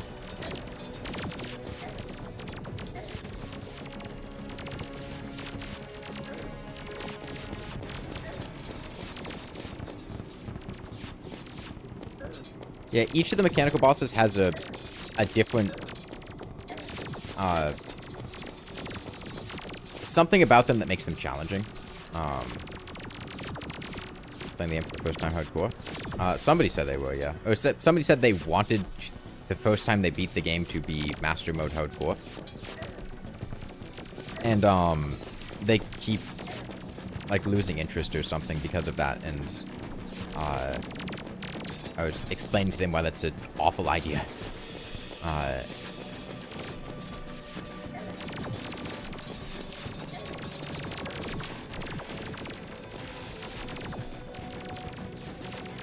The easiest destroyer is the hardest? Yeah, I mean, if you ask a room full of people which mech is the easiest and hardest, you're gonna get all of them as an answer. Somebody will tell you And we've already gotten all 3 of the mechs as the hardest. Somebody said Prime was the hardest, somebody said the Twins were the hardest, and somebody said the Destroyer was the hardest. I'm sure... I haven't seen all the messages. I'm sure somebody said that they're all the easiest, too. It's just kind of the way that it goes. It's all subjective. And I would... Depending on the circumstances, like I said, each one can be more or less difficult. Like, during this run, the Destroyer is probably going to be the hardest by any objective measure because, well, he's going to take the longest to kill. He's got the most HP, and we can't inflict him with a debuff, so we're going to be here for the most time. You know, Prime and the Twins are going to die way faster than the Destroyer is. So, by merit of that, he's a more difficult boss. Can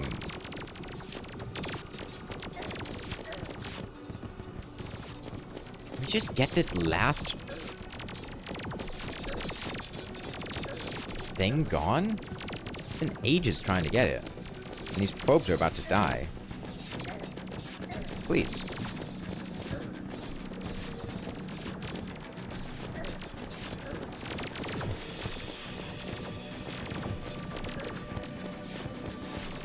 I really don't want to have another probe pop out, because it'd just be really awkward timing. We have to sit there and kill it again. I have a lot of HP. Is it gone? It's still down there.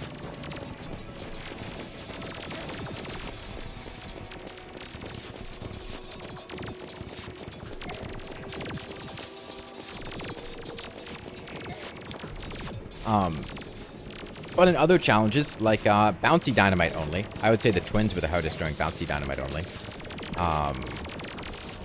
Accessories only, Twins were also the hardest.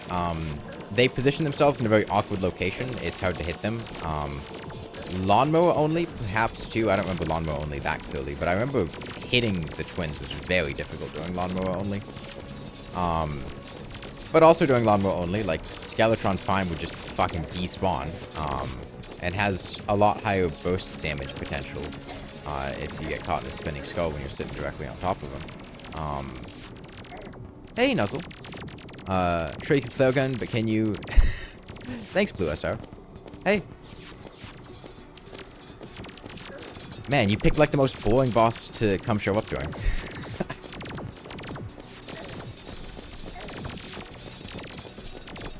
Is it gone? Okay, I think it's gone. I think we can just kill the probes now.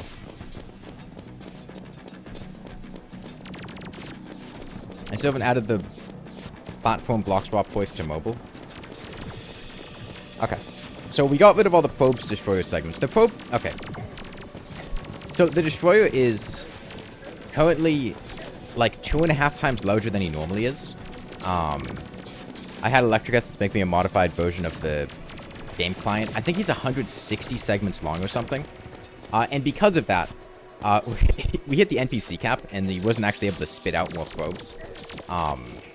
So these 3 probes are the only ones he actually sent out, which is convenient, because the probes are the difficult part of the fight. And once these are gone, there's one gone, we should be able to just kill him, because we've got infinite piercing projectiles. What stipulation would be for the Twins? You will have to find out as soon as this is done. And we'll have to decide whether we want to do the Twins or Skeletron Prime next. We can angle our shots to do a lot of damage to the Destroyer, though. Yeah, pause time with Night. When I did Lawnmower only, we did that on Don't Dig Up. But on account of Don't Dig Up being a miserable experience for most things, we're doing it on a regular season pausing time. Oh, we hit the projectile cap. Yeah, if you fire too quickly with the flare gun, then you hit the projectile cap, and you can't actually do anything. Game starts to bug out a bit.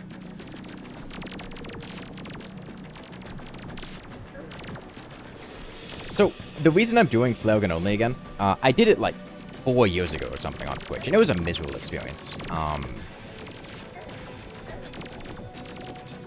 The original flare gun only run, God, it was awful. It was like the last thing I streamed on Twitch, and it was just like the thing that made it awful is there's no one watching the stream. It's kind of the issue I have with Twitch is when you don't already have an audience, it's really difficult to get people to like watch you on Twitch. And I think most of the time I was doing the original Flare Only one, I had like at most one person watching the stream. Usually less than that.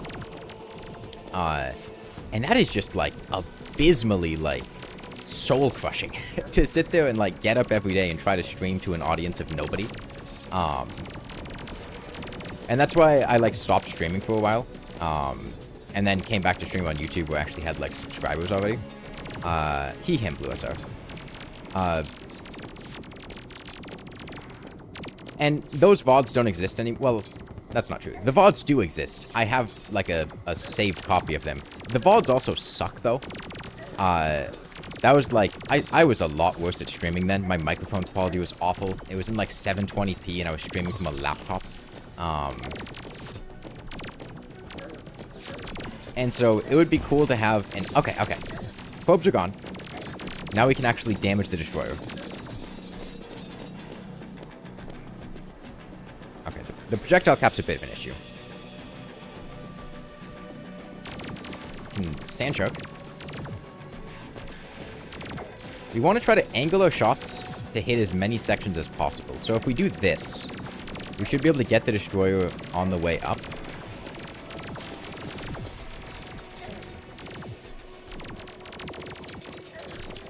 There we go.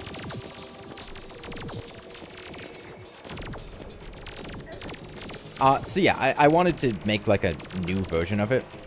Plus, they buffed the hell out of the flare gun in 1.4.4. There are coast flares now, which I'm not using now because it doesn't affect the destroyer. But,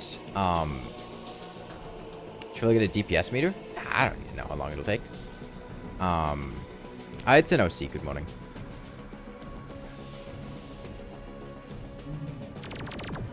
I've played Fargo's mod? I have not.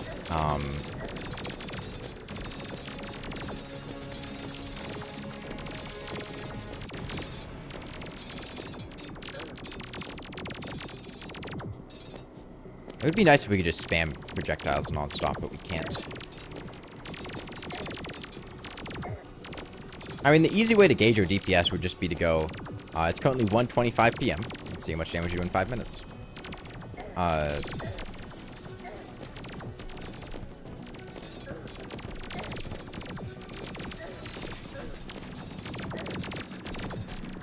But yeah, they buffed the hell out of the flare gun in 1.4.4. You've got coast flares now, which, I mean, Coast Inferno is literally 6 times the damage that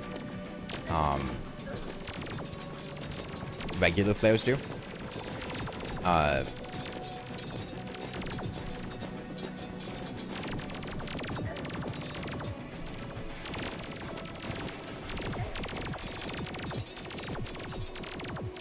So the flare gun actually does like good damage now, which is a weird thought.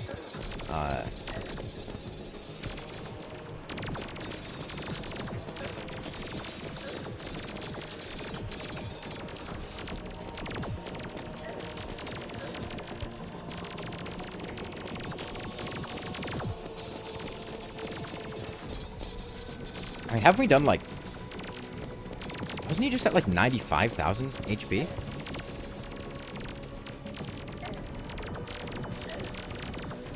Quarter of health down in 45 minutes? Yeah, but we weren't dealing damage that whole time during those 45 minutes.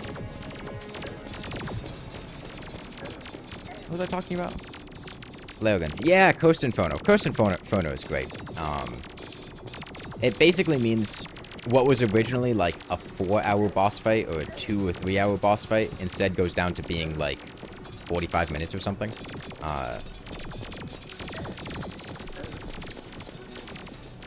Which just means it's a lot more reasonable to do. If you ever wanted to do a low damage challenge, the flare gun is a good choice for hard mode bosses now. Because you've got coast flares. It's still a bit slow for the destroyer and the cultist. And the wall of flesh in pre-hard mode is pretty brutal. Once you get coast flares, you can go back and kill the wall of flesh pretty easily in hard mode. That was a tense Wall of Flesh fight, though. If you missed it... Oh, the other thing is, this isn't just beating the game with a flare gun. There are additional stipulations for each boss that I've been adding on. Right now, it's that the Destroyer is just very big. A lot longer than it usually is. For other bosses, for the Eye of Cthulhu, at the start of the game, it was no defense. We couldn't have defense until we killed the Eye of Cthulhu. For King Slime, we unbound WASD and had to move around with the grappling hook. For Skeletron, we did it on Legendary mode. For Queen Bee, we played on a controller. We were blindfolded for Deerclops. That was a nightmare. It was like 45 or 50 minutes of just sitting there blindfolded.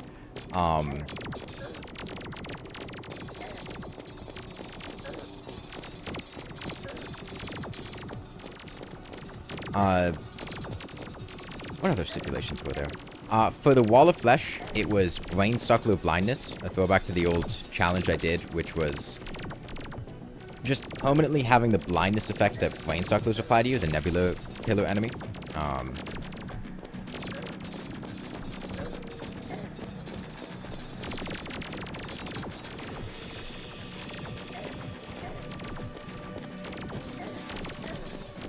And so it's a good avenue to do stuff like that.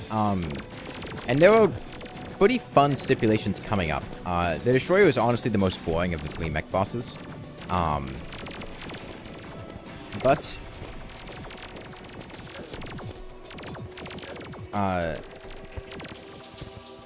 assuming I should be able to... Assuming it works how I think it works, I should be able to do, like... one of the upcoming ones is just faster time progression. I won't tell you for which boss it is. You'll have to wait and see for that one. But we just did like the 2.5x speed playthrough.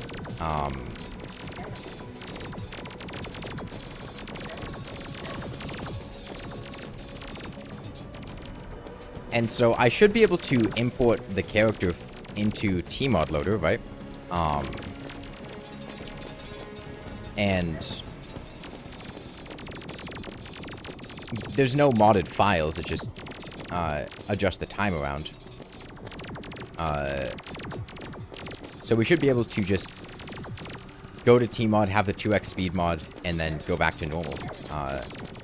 Bring the character back. What's your favorite true melee weapon? I mean, true Excalibur is pretty cool.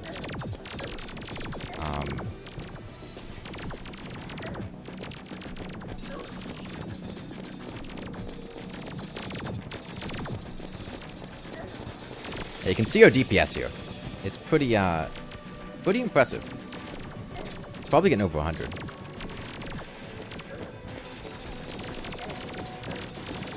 It's CSC. I reached 30. No, this is a lot more than 32 DPS. We're probably looking at like over 100 DPS when we're like angling our shots to hit all these segments. Like, look at how fast his HP is going down here. That's like 100 DPS. I would have guessed we're probably averaging like 30 DPS between the times we were not attacking.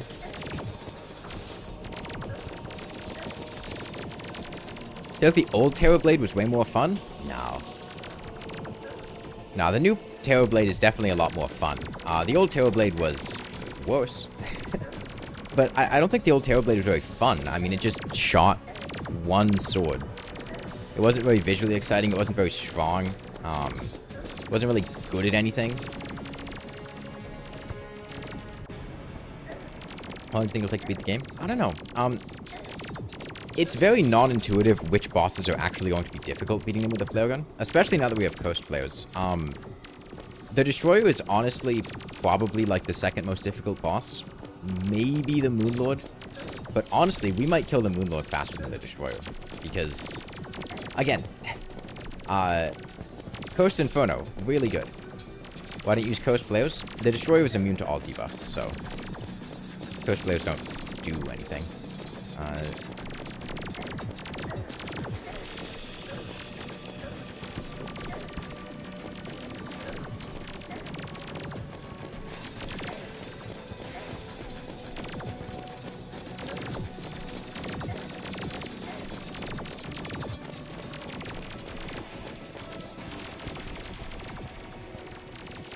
Yeah, another thing I want to point out.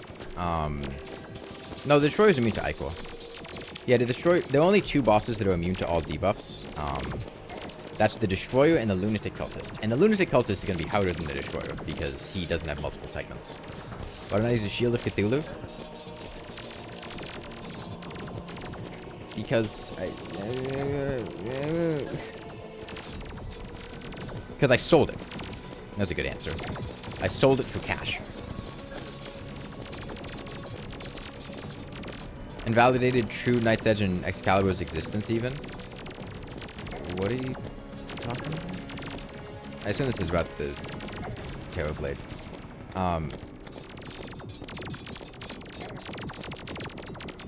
Yeah, so right now, you can see how well we can survive against the Destroyer here. Why don't I give myself a DPS meter for the viewers? How do you propose that I give myself a DPS meter? Like, yeah, that'd be cool to have. How do you think I would get one? I can't just produce one out of nowhere. I would have to leave the world, which would despawn the Destroyer. Mods? I'm not playing modded. Free item server? I am currently in the middle of fighting the Destroyer. I can't go get a DPS meter. That's not possible.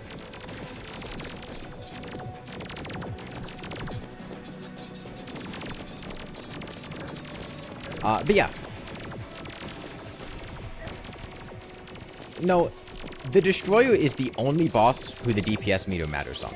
Because remember, the DPS meter only shows direct damage, which is literally only what happens with the flare hitting an enemy. For the vast majority of bosses, our DPS is coming from, this is good. It's coming from the debuff, which is indirect damage. That doesn't show up on a DPS meter. And it's pretty easy to calculate the damage you're doing from damage over time effects, because the answer is 24. Because Coast Inferno deals 24 DPS.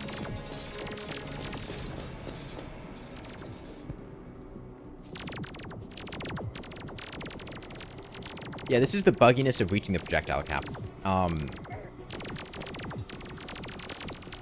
We're doing a lot less than 1 DPS for most bosses, because I think the Post Inferno debuff lasts for like 10 seconds. So on a DPS meter, ideally, we would literally be doing 1/10 of a damage per second. Do I like blueberries? They're alright. Not my favorite berry. I'd rather have like a raspberry or a strawberry. Although I guess strawberries aren't technically berries. Bananas? Bananas are berries. I'd rather have banana than a blueberry. Thornberries are pretty cool, too.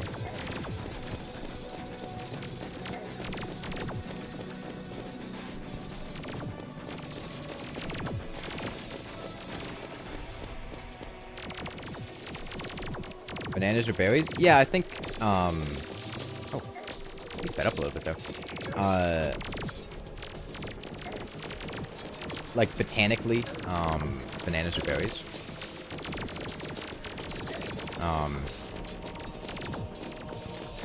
Because a berry... What is a berry? Like, legally speaking? Scientifically? It's got something to do with, like, the reproductive mechanism or... I don't know. Something about seeds? Yeah.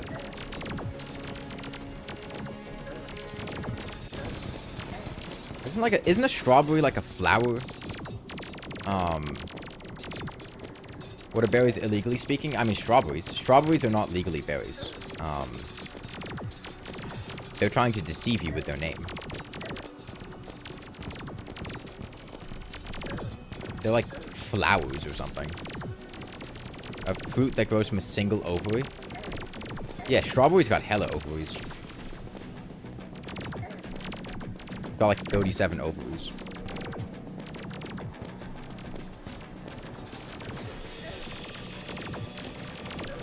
What are coconuts? A deadly weapon.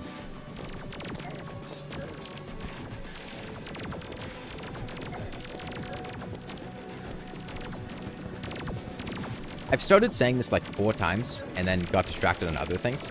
I've got 69 defense right now when I'm near the bass statue, which might not seem like very much, but you can see how much damage we're taking from the expert mode destroyer here.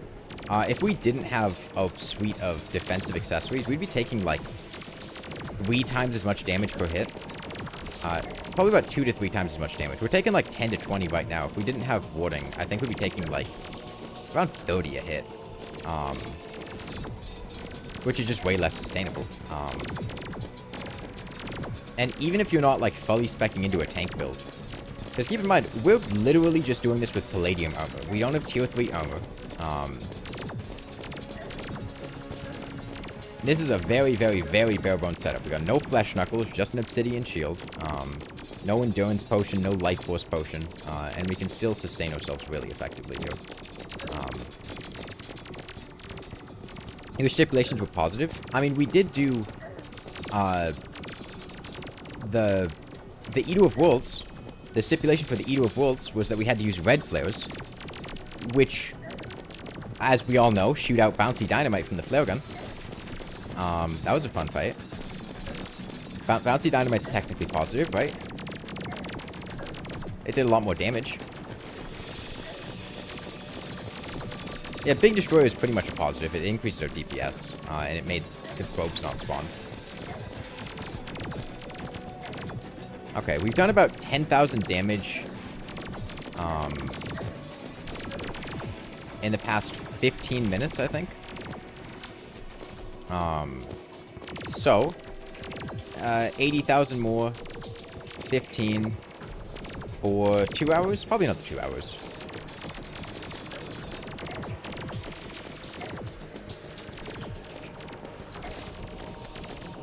Blue flares are greater than red flares.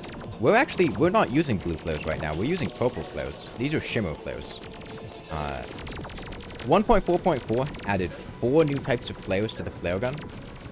It added spelunker flares, which work like spelunker glow sticks. It added shimmer flares, which are purple and otherwise do nothing. It added cursed flares, which inflict cursed inferno and are incredibly strong. And it also added rainbow flares, which are just rainbow.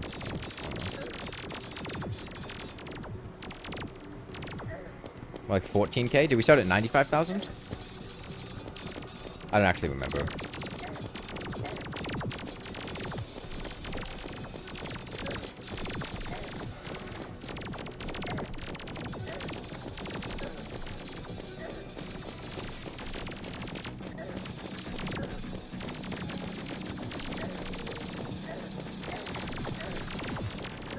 Coach Float is supposed to be an upgrade for the ability they have to light up underwater.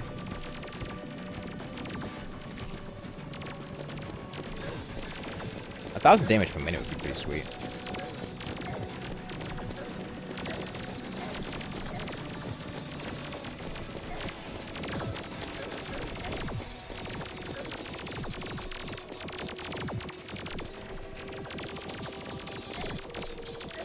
And will flares work underwater? Yeah, they just don't light things on fire underwater.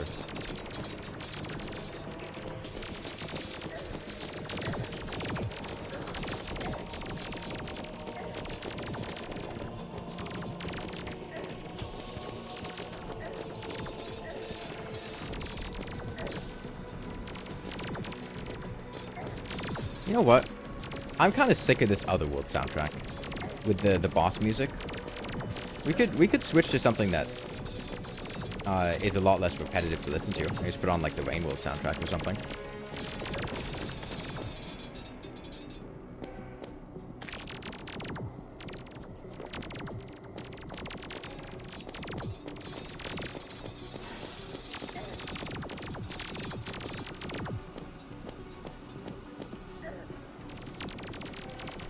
Calamity boss OST? No.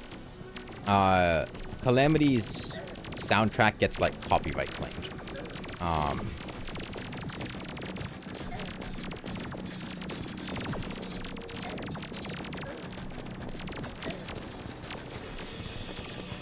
As does a lot of music. Celeste music also gets copyright claimed.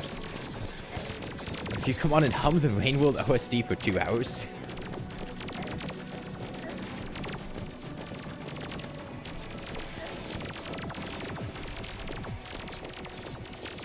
How well do you know how's your Rain World OST humming? Can I put on the Joe Rogan podcast? No.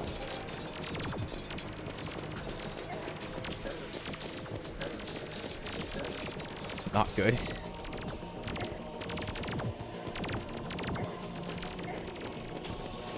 Seriously, you see a lot of videos of it.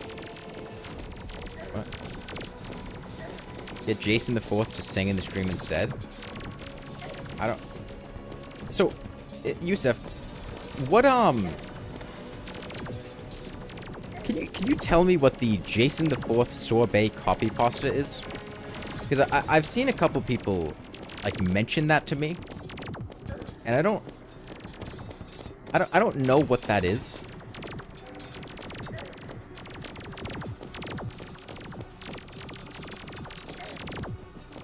I haven't seen the copy pasta.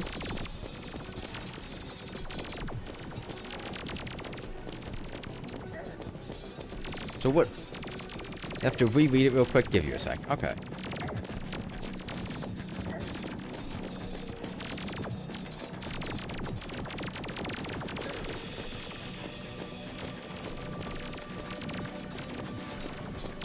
I mean, I just like Rainworld soundtrack. I don't know. Like 90% of the time, if you ask me to put on music from a video game, I would pick Rainworld because I really like Rainworld soundtrack.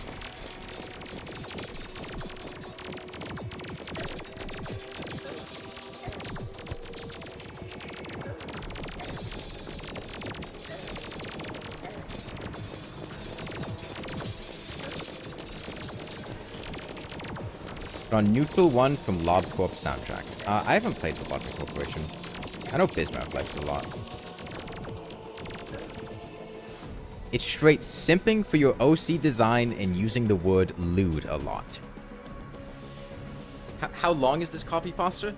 How long is the Jason the Fourth thirsting over my, like, OC? You can post it here? Sure. Sure. Why not?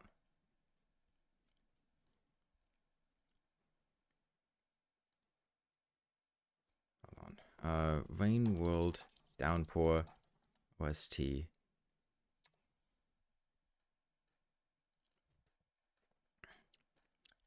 Sorbet's design is interesting to me because it encapsulates something that I think Terraria's community nails so well, which is to say, its subtle lewdness.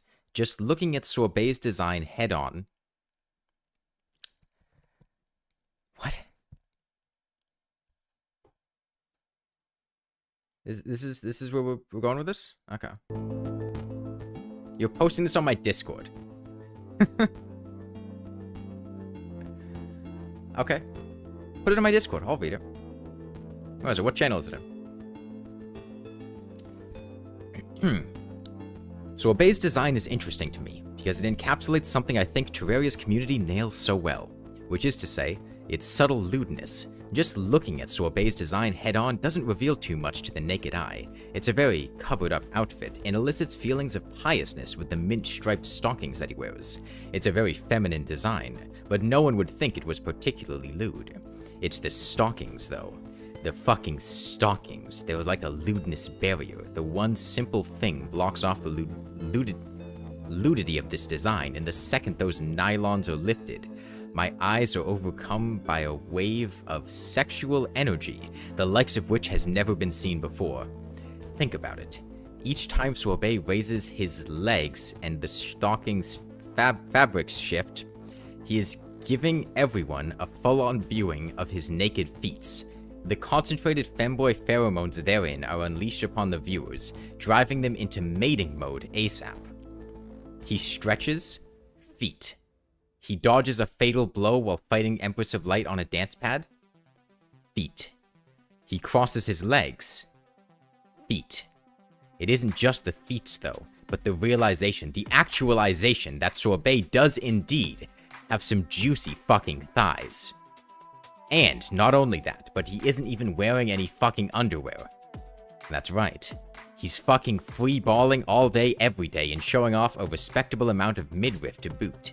It's an immensely lewd design, but one that takes some intelligence to really appreciate. So, like, what inspired this? Just, like... I guess me. I guess I inspired this. Thanks, I guess? I don't... Hold on. Jason's in my Discord server. I'm gonna ping him. Go, what the fuck? Okay. So that was...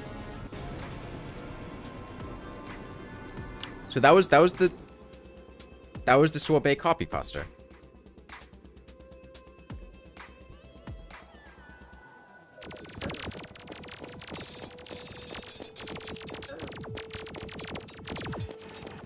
I was expecting a lot worse. I've seen way worse.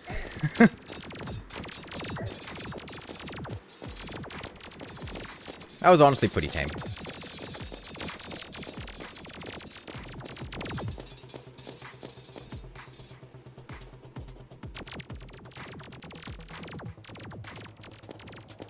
Look, man, I've seen worse things just from people in stream chat.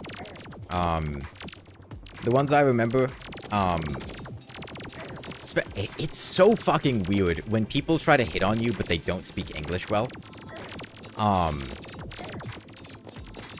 remember there was something during, like, Dancepad Hollow Knight, where some guy was talking about how he likes, like, low hip, like skirts being pulled down to show hip or something. But it was just phrased in such a fucking weird way. I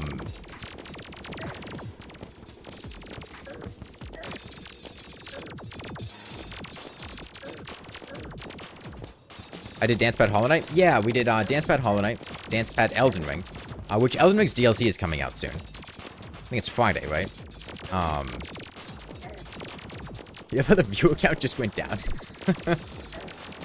Everyone alt-tab to go right in the Discord server. You can show some other shit Jason said, but you're gonna respect his privacy, or you can rejoin help.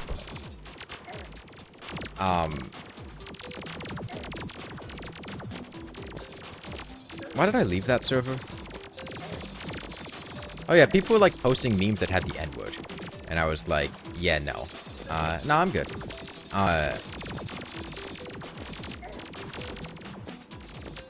You know, they did Dancepad Hollow Knight? Yeah, we did Dancepad Hollow Knight, Dancepad Elden Ring, Dancepad Stardew Valley, Dancepad Rain World.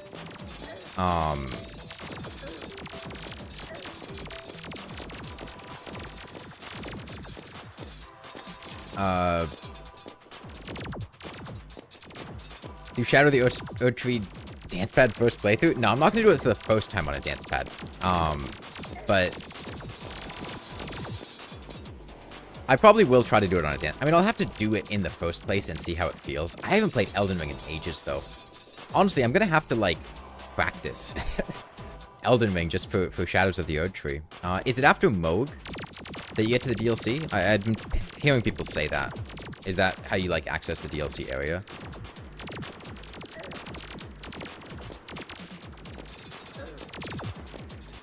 Okay. I'll probably stream it when it comes out. I mean,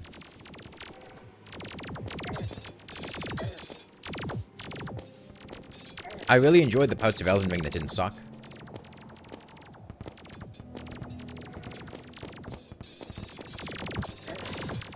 You posted the secondary cop. There's another one?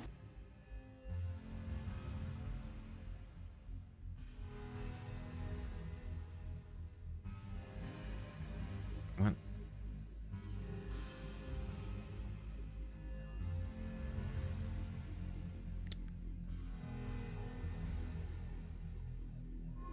You know, you guys can go read that yourself.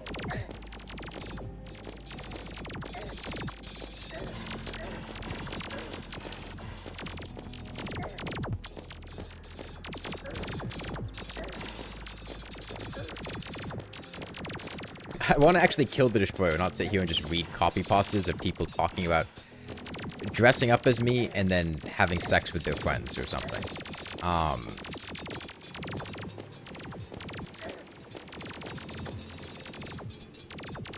You don't have to paste it in here, Echo. I don't want people spamming copy pastas.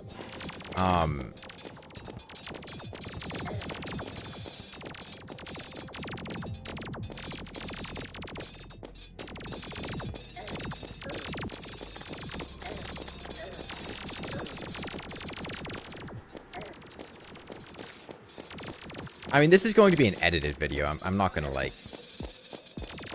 None of what I'm saying is making this into the video. Oh, we got a chicken nugget. I'm not a big chicken nugget fan. I feel like chicken nuggets are an inferior form of chicken. Like, I would much rather have a chicken strip over a chicken nugget. Pretty much any day.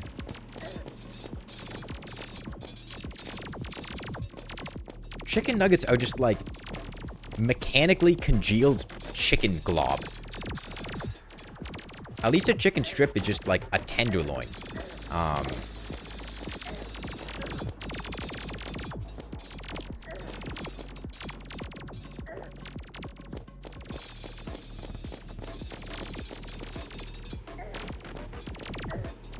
When Rainwolf with the Guitar Hero controller? I mean, I don't think using alternative control methods is really that different for most. Avery, I saw what you said the first 3 times that you said it.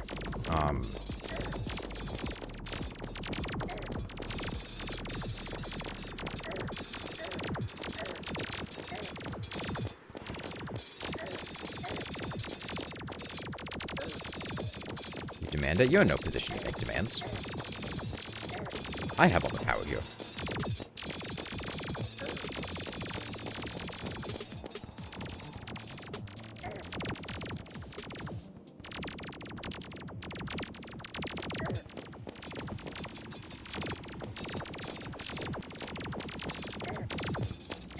Yeah, so, I'm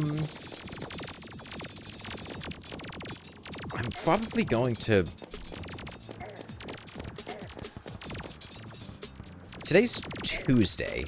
Thursday, I have a dermatologist appointment. And I probably won't be streaming. I think after tomorrow, we're probably going to put Flaregun only on a break. And I'm going to stream the Elden Ring DLC.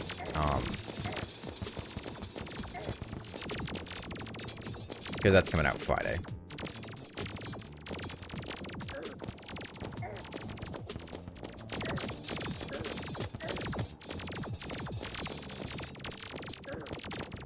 Hey, Destroyers are nearing halfway dead, though.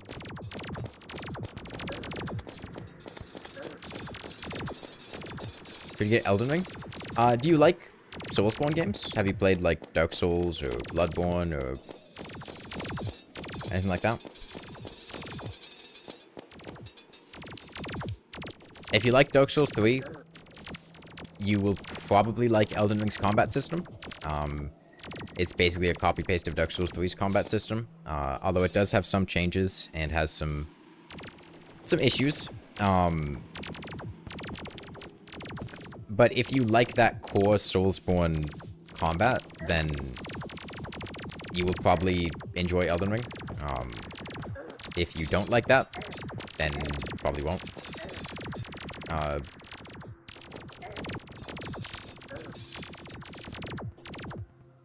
Like getting punished for skill issuing? What would you recommend you get for DLC prep? I don't know, I don't know anything about the DLC, and I don't really know Elden Ring that well. It's been a long time since I played it. Yeah, Elden Ring's got some bullshit bosses and areas.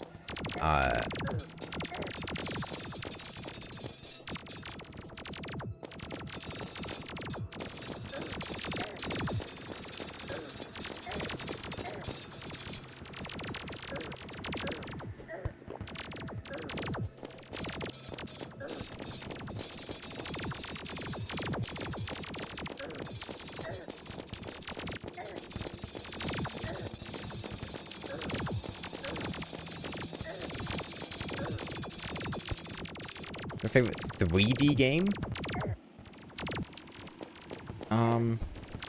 Really no game is 3D.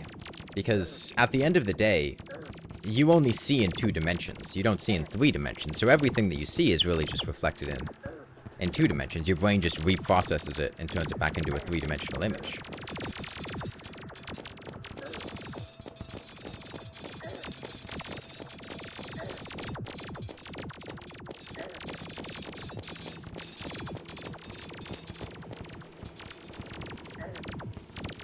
VR. I mean, just, you know, biologically, you don't see in 3 dimensions. You only see in 2 dimensions.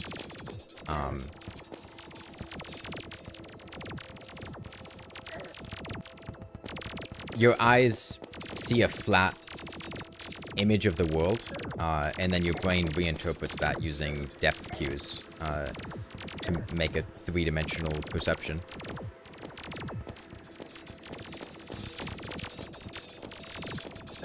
So really, at the end of the day, everything's 2-dimensional.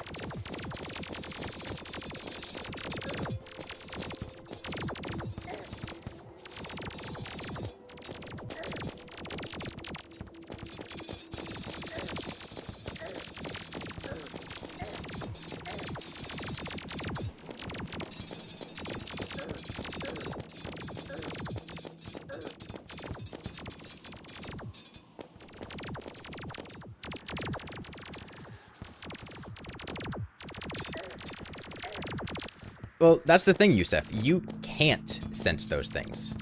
That's part of what makes your brain's ability to process it impressive. Because you cannot sense, like...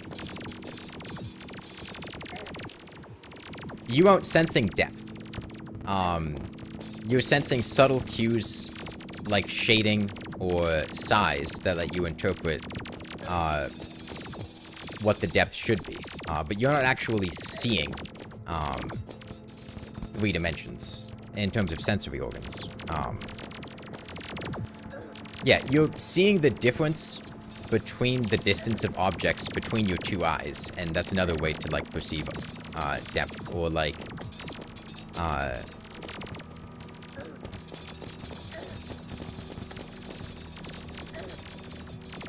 yeah. You are not seeing any... That's why you're so... I mean, that's why, like, optical illusions exist, right? Because they're essentially tricking the systems that your brain uses in order to interpret the world, and causing you to see something else instead.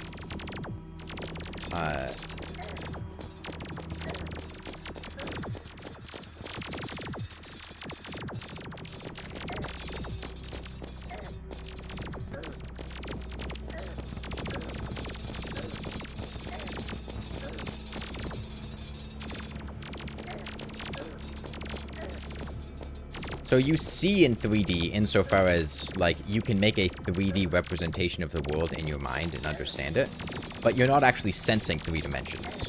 Your brain's just interpreting 2-dimensional stimulus to make a 3-dimensional image, which is very impressive.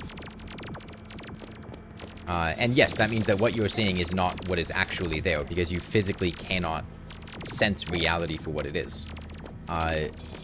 You're sensing something very close to what reality is, as a 2-dimensional image, and then reinterpreting it in 3D. You go from 3D to 2D back to 3D.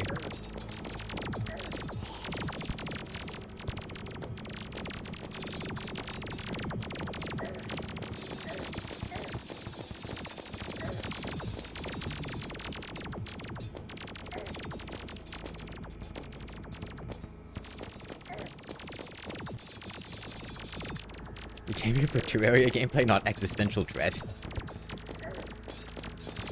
Well, existential dread comes hand in hand with fighting something for hours on end.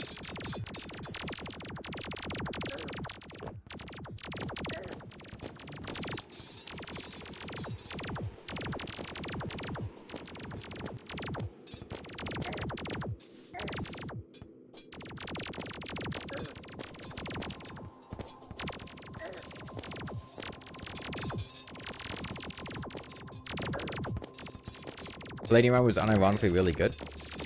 Yeah, it's a solid armor set. Its stats are pretty underwhelming, but the set bonus, the added HP regeneration, it's like what, 2 HP per second? 3 HP per second? Something like that.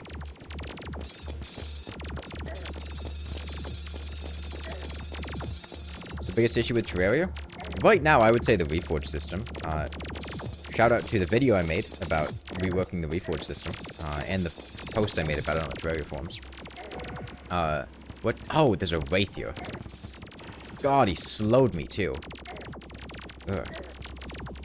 We actually are not even that much slower. Well, I guess Magiluminescence is really, giving me a solid here.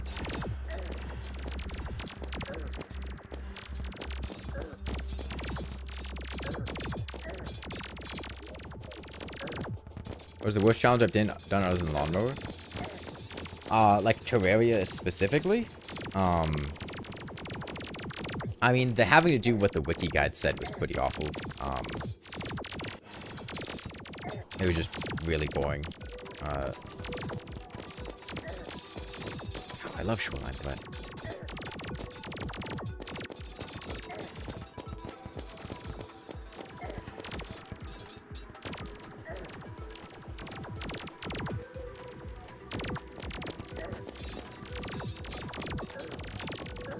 Is this post Torch Guard? No, we haven't done Torch Guard yet. Torch Guard would be really difficult with a flare gun. I don't know if we can handle it.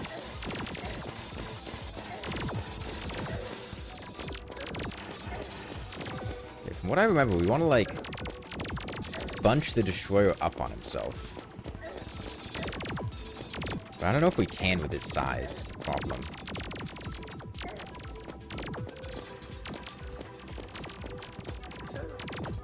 Yeah, I made a whole video talking about how I would change the Reforge system, and the problems with it in its current state.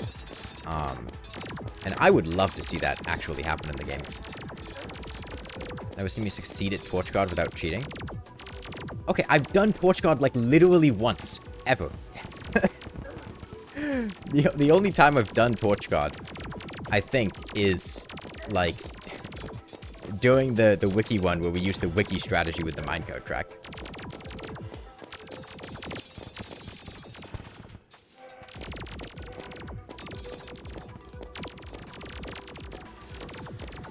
I did it for that one video where I showed the cheese strat. That was just a highlight of the wiki video. That wasn't... That was just the stream. Oh, the wiki stream.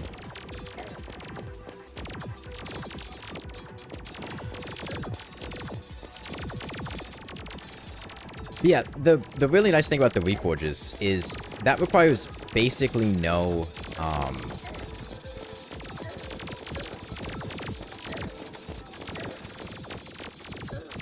like, changing modifiers takes basically no effort. It's literally just, like, swapping around some values in the game's code. It's really, really easy to do.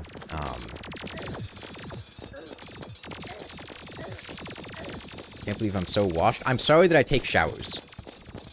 Okay?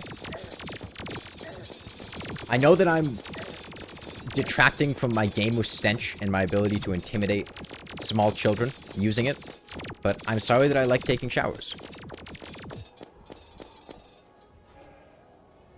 Yeah, I'm sorry, okay?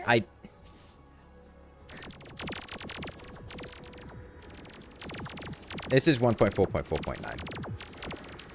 I can't help that I like taking showers, okay?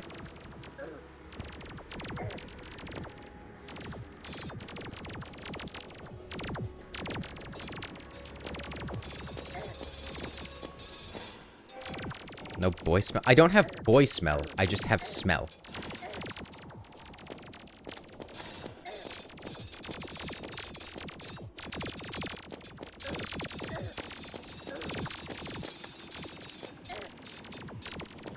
What's better versus Master Mode Plantera? Venom Staff or Unholy Trident? Hell if I could tell you. I don't play Mage. Go ask somebody who actually plays Mage. I am the last person to ask about Mage weapons.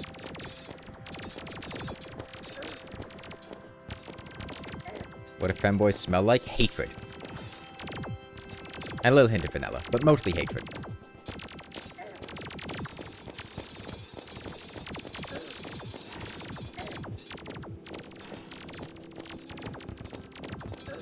I probably smell right now. I'm like... I forgot to turn on the AC before I started streaming. So I'm pretty sure it's probably like 78 degrees in my house right now. And I'm also wearing a sweatshirt.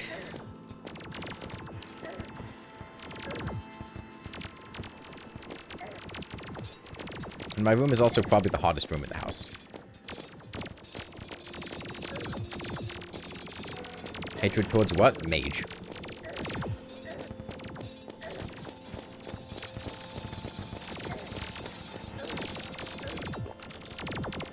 I've mentioned this a few times before, but I do wish that, like, a lot of the reason that because the PC? No, because I'm in there. Because I'm in there. I do wish that mage weapons were just better. Because mage has the problem of, in the late game, once you get your Razor Pine and Betsy's Wrath and Last Prisms and stuff like that, yeah, mage has some really good options. But in the early and mid game, it struggles so much. Which is why I meme on mage so much. It's just because it's awful in pre-hard mode and in Hearts and early hard mode.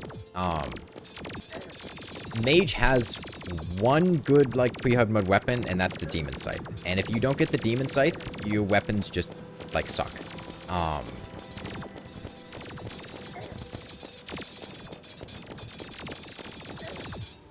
Mage has the prettiest attacks. Yeah, I mean, it's visually really cool, but Mage has 3 problems. It has the issue of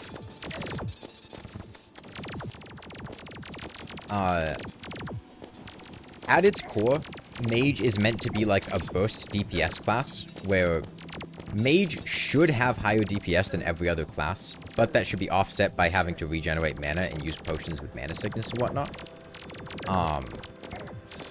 And that's just not really how it works. The mage weapons end up just feeling about as good or worse than the other weapons, and then you also have to deal with, like, mana on top of that.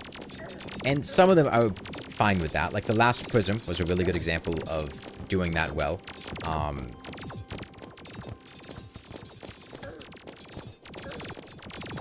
But I don't like the way that mana is handled. It's very...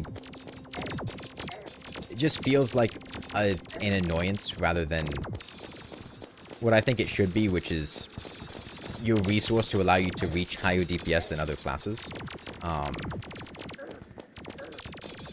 Which is part of why I liked the Furious modifier in the Accessory Reforges video. Where you could opt to take higher... Like, I feel like Mage should play around mana a lot more than it does. The second one is that, mechanically speaking, most Mage weapons work out to be functionally similar to Ranger weapons, except you have to deal with really annoying projectile paths. Higher DPS except melee. Yeah, melee exists, and usually has very high DPSs a lot of stages in the game with the Knight's Edge pieces. Ranger just has overpowered options at, like, every stage in the game. You got the coin gun. Coin gun with gold coins is absurdly powerful. Platinum coins is ridiculous. You've got Summoner with whip stacking. Summoner's also supposed to be a really high DPS class.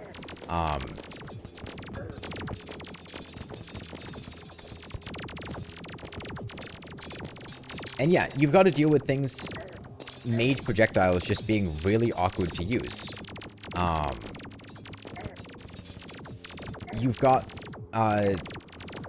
stuff like the Demon Scythe, which is a really powerful weapon, but is very annoying to aim and position and use. You've got things like the Sky Fracture, which just has an abysmally slow projectile speed. Most mage weapons really struggle with projectile velocity. The gem staves have that issue as well.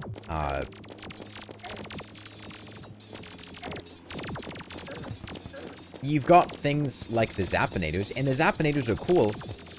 The Zappinators and the Space Gun are literally just handguns. I mean, you use them with meteor armor. They don't cost mana. You have an infinite amount of them to shoot. They're just handguns. Hey, Anonymous. That's going pretty well. And then the other one, I struggle with projectile velocity. I saw you guys try to aim gem staffs during the all-mage playthrough, okay? I saw how awful you guys were with aiming those. The Zapinator is really cool. And like Mage has cool weapons. I just feel like the class on a whole just doesn't feel fun.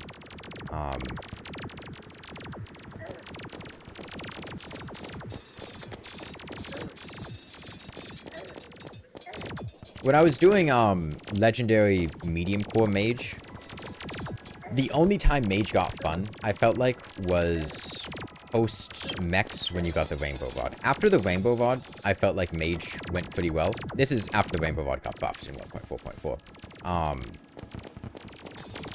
The rainbow rod felt really good to use. The razor pine feels really good to use.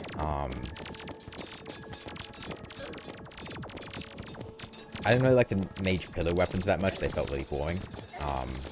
But that was the point where it felt like, okay, you know, I'm getting good DPS and it feels like things are paying off well. That's also when you get Spectre armor. Before that, mage just felt awful. It felt like just a worse version. It felt like I would rather be using any other class instead of mage. Especially early pre-hard mode. Early pre-hard mode mage is awful. Because, like, if you don't get Demon Scythe, what, you're working with a Thunder Zapper? Maybe a Zapinator if you get lucky with a Traveling Merchant?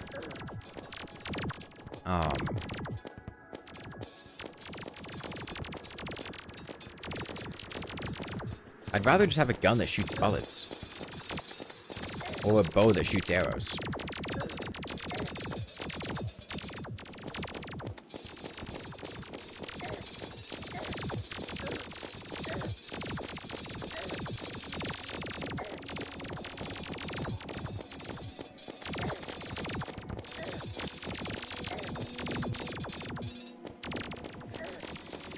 Guns are the most boring things in games.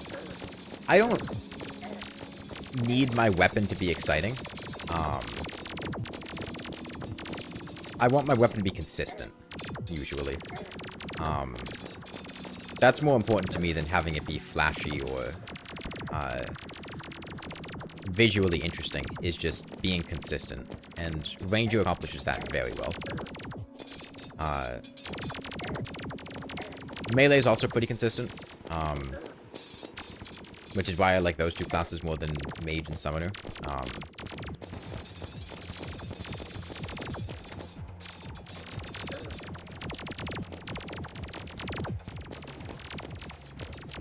God, yeah, I remember aiming the Sky Fracture against the Twins. Aiming the Sky Fracture against the Twins is such an annoying experience.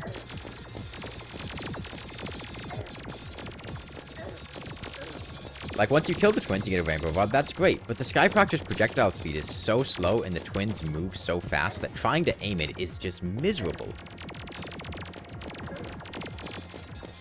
Alright, 50k.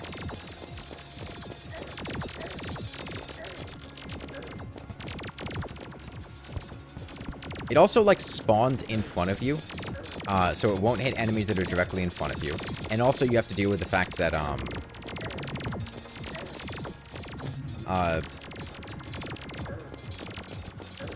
Sky Fracture.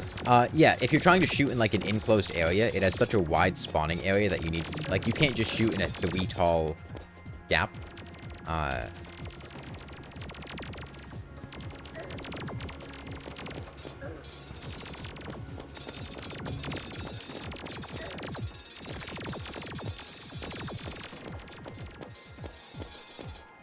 don't know. I think for me, the thing that would make Mage... make me a lot more interested in Mage is if...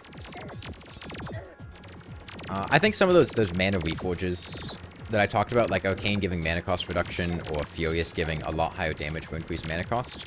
And two, I think Gem Staves getting reworked would make me a lot more engaged with Mage. Because...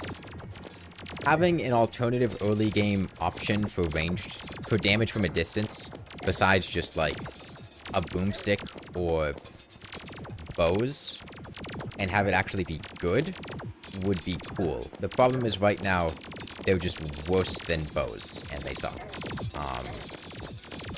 You have to put in more resources than making a bow, and you get less out of it.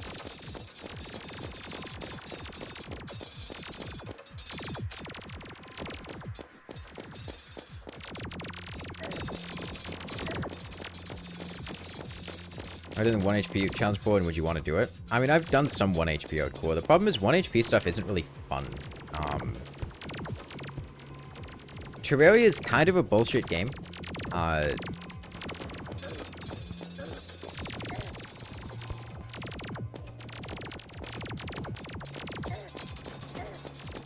You've got two options. You can either do it like a speed run and just keep doing it over and over again until eventually you get through without getting hit. Or you can do it cautiously and try not to avoid and try to just mitigate the bullshit. And neither one of them are fun, in my opinion. Is 1 HP Elden Ring possible? The game's been out for a while. I'm sure somebody's no-hit Elden Ring.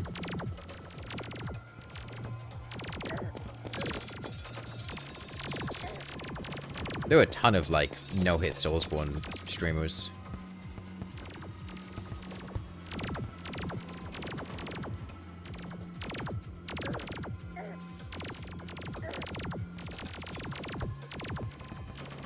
I mean, Elden Ring definitely has some bullshit, though.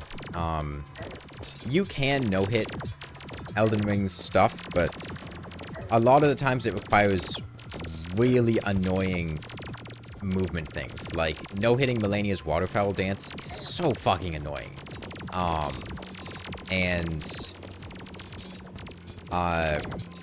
Elden Beast, the fucking, like, tracking Elden Stars attack, that attack is complete bullshit. Trying to no-hit that sucks.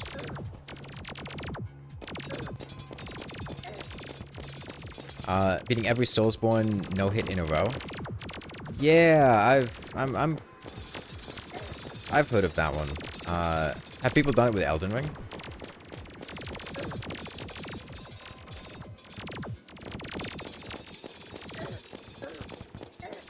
Like adding that onto the end of it.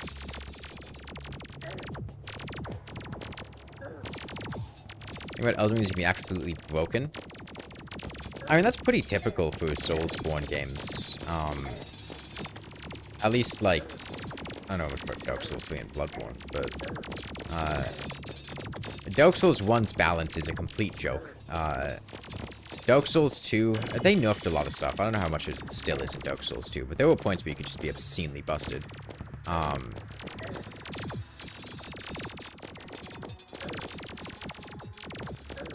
I don't know. The main thing that I remember getting... I just remember the back end of Elden Ring being exhausting. It was just very tiring. Because all the bosses had a ton of bullshit. It was a gauntlet of bosses, and they all just had so much HP. Unlike Dark Souls 1 and 2, where bosses actually had relatively low HP values and wouldn't be super long fights, everything in the back half of Elden Ring is an endurance fight.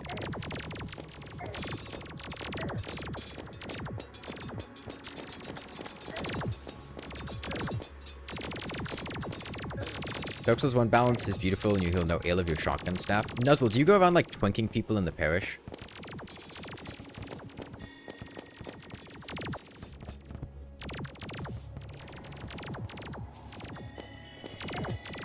That is, like, the only time... That is, to me, like, the most memorable thing about Dark Bead, is, twinking. It's a video game term for, like, getting overpowered gear and going back to early game areas to PvP. In Dark Souls 1, you would get a ton of people who would rush Dark Bead using the Ulisil Ivory Catalyst, which basically required no stats to use. And it was basically just a one-shot spell, and also was a giant AoE shotgun blast. And especially with, like, multiplayer lag, people would just show up with unkillable... make themselves unkillable with high armor, and then just insta-kill new players trying to summon for help on the gargoyles. Isn't PvP level-based, though? Well, you do it without leveling up. It was particularly bad before Dark Souls Remastered, because there was, no weapon level matchmaking. It was literally just level, so you could level up to a maximum level, and then just go to an early game area and one-shot people. Yeah, as a low-level character. I would always, like, counter-twink in the parish. Get, like, Wrath of God, or, like, Full Giants upgraded with Twinkling Titanite. And then just roll around and backstab people who didn't actually know how to do anything besides spam Dark Bead. Counter twinking would be, like, making yourself an extremely overpowered summon, to then kill the people that are inevitably going to be there with incredibly overpowered gear, killing new players. So you yourself go get overpowered items to kill the people with overpowered items trying to kill the new players.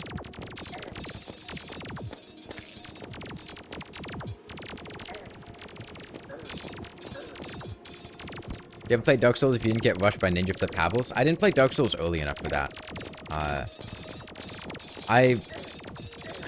I played Dark Souls 1 way after the game's heyday. I think it was around the time Dark Souls 3 came out that I played Dark Souls 1. And I played it at my sister's house. She was dating someone at the time who was, like, really into Dark Souls. Dude was a bit weird, but he was really into Dark Souls. And had me play Dark Souls, and that was fun.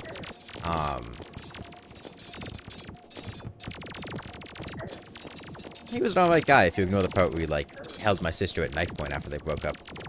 But, you know, these things happen. Yeah, and then I never really got into multiplayer Dark Souls until Dark Souls Remastered came out. Because, I mean, the original Dark Souls servers were just, like, dead by the time I,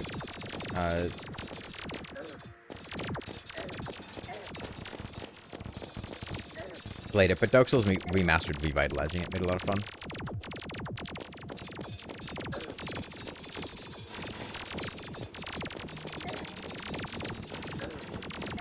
You do Wooden Hammer only? I'm not doing Wooden Hammer only.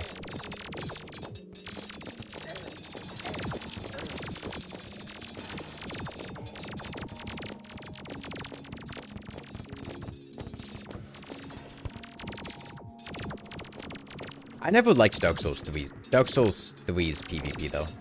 And I don't like Elden Ring PvP, either. Dark Souls 2 PvP I remember having fun with.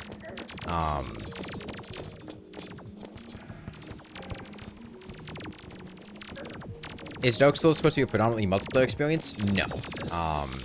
But it does have multiplayer.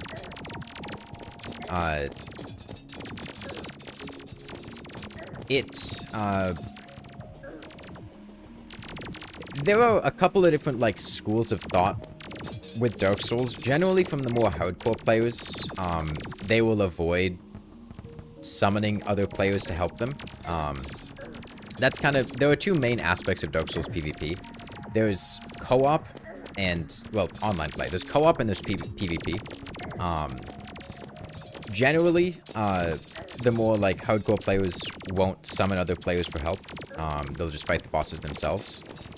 So when you're watching, like, live streamers and YouTubers or people who are really into the series, they usually won't be doing that. But a lot more casual players will often summon for help, especially on more difficult bosses.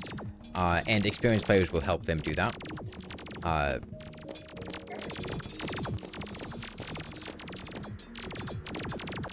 Yeah, these are Shimmer Flares. And then you have PvP, which is invading other players and killing them, and fighting them. There are some dedicated PvP arenas, but invasions are kind of the bulk of it. And the thing is, in almost every Soulsborne game, in order to be invaded, you have to be in a state that also allows you to summon other people for help. In Dark Souls 1, you had to go human, which basically had no benefits aside from allowing you to do online play. So if you weren't summoning for help, you wouldn't really go human aside from kindling bonfires. And so you just wouldn't really do online play very much. In Dark Souls 2, you need to be human using an effigy, which buffed your max HP, or rather removed a nerf to your max HP. What the hell? There was a wyvern up there that we killed without ever seeing it. What? How? What?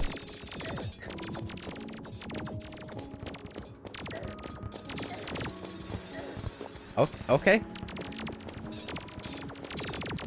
We're not even using cursed flares. These are just the regular flares. yeah, and because of that, online play and PvP was a lot more pronounced in Dark Souls 2. You'd get a lot more invasions, and it had a lot more PvP-focused stuff. I know a lot of people think Dark Souls 2 is like the best of the multiplayer games. And then Dark Souls 3, you had the Ember, which gave you an HP buff. But Dark Souls 3 also had larger multiplayer and also gave invaders the ability to heal with Estus. Which, in my experience, usually made trying to invade in Dark Souls 3 a gank fest, where you would just find someone that has 3 phantoms, and you'd be doing like a 1v3. Well, I think 1v4 with the knuckles or whatever. And then sometimes you'd get backup from another invader. It was, I don't know. And the balancing in Dark Souls 3 I also wasn't as big a fan of. It felt a lot more spammy and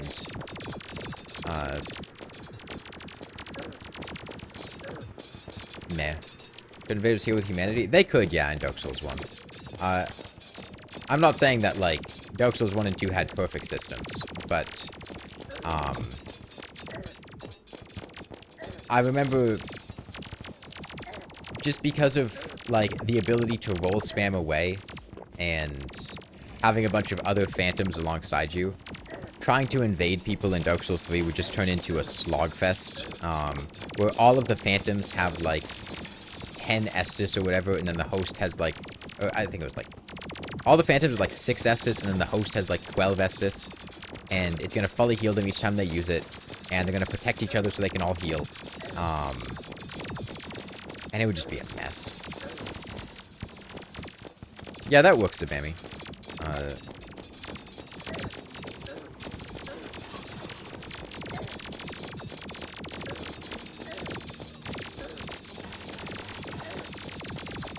Also way too OP in Dark Souls 3. Yeah, and then you go on to Elden Ring. And Elden Ring's PvP, man, I remember trying to engage with that and it being miserable. It took all of the issues from Dark Souls 3 and I feel like just made them a lot worse. The game's even more, like, spammy and, you still have the healing problems, and the other thing is, invasions in Elden Ring are completely opt-in. Yeah, are you gonna go back and finish it now that the DLC's out, Nuzzle? Oh, the DLC will be coming out soon.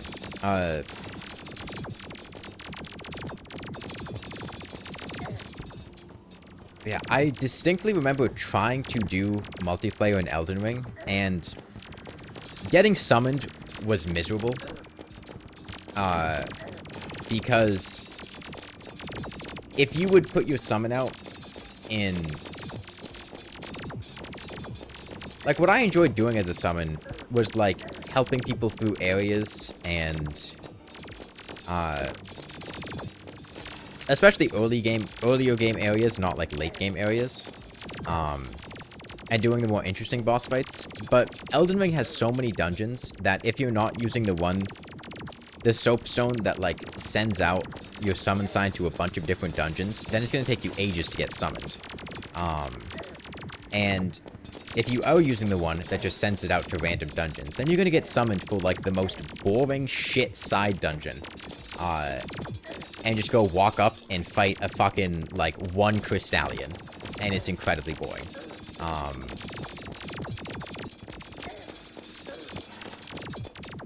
So, co-op in Elden Ring, I didn't like at all. You also got basically no benefit. You know, you at least get, like, embers and, humanity in Dark Souls 1 and 3, and it wasn't, like, great, but at least it's something. In Elden Ring, from what I remember, you got, like, nothing. And you're basically just doing the copy-paste dungeons. Except you have to try to keep a host alive who's probably gonna get killed by some random bullshit, and it was not fun. The legacy dungeons would be fun, and I've had some fun doing co-op in, like, Hogwarts, whatever that place is called. and Stormvale Castle and whatnot. But it would just take so long to get summoned there unless you're just sitting outside the boss fight, in which case you usually just walk up and they get killed by Renala's laser beam.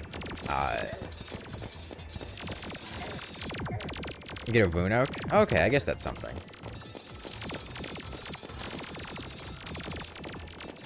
Yeah, the Academy, right? I don't know. I remember it just being really bland and underwhelming. Oh, an expert right now. And then Elden Ring's PvP, I hated. God, trying to invade people in Elden Ring was the worst experience I have had trying to do PvP in a Soulsborne game. The game, you have to make a bullshit meta build. You don't have another choice, because you can't invade people unless you have incredibly overpowered bullshit. Because invasions are opt-in. Like, you have to use the item that allows you to be invaded, right? You don't just, by default, are able to be invaded. Which means you're only going to be getting invaded when you have, like, 2 phantoms or 3 phantoms, whatever Elden Ring's thing is. And then you're just stuck in, like, a 1v3 or 1v4. And the phantoms are gonna have meta bullshit. And unless you also just have a ridiculously overpowered build, you're just gonna get your ass kicked. Not to mention people who just set up gank squads to kill invaders.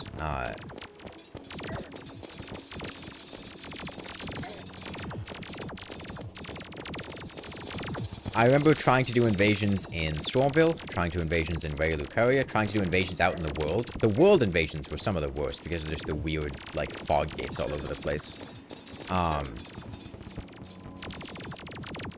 Basically just gank squads using Taunter's Tongue. Yeah. And, like, even if you manage to do a lot of damage to the host, even if you manage to almost kill them, actually finishing them off is incredibly difficult. The celebration was nerfed for, like, no reason. The celebration was nerfed because it sucked, and it was made actually relevant. The original celebration from the Moonlord was awful.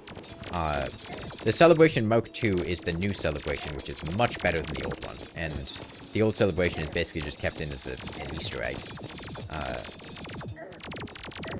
No, the Destroyer can shoot from parts that have released a probe. That doesn't change anything. All that releasing a probe means is that a probe can no longer be released from that section. Yeah. The Celebration Mark II, or the Celebration wasn't nerfed, the Celebration was completely re-tiered. And the Celebration Mark II took its place. It would be like saying that the Arcalis got buffed for no reason, when the Arcalis got replaced by the Terror Grim, and got moved to hard mode instead.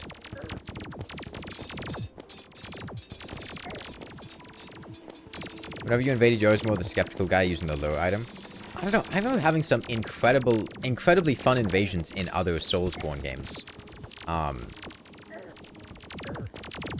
And I don't think I ever had a fun invasion in Elden Ring. Just the way the game was set up, and the way the multiplayer worked, it was just horrendous. Like, some of the most fun in multiplayer I've had, I would like invading in Blighttown a lot in Dark Souls 1.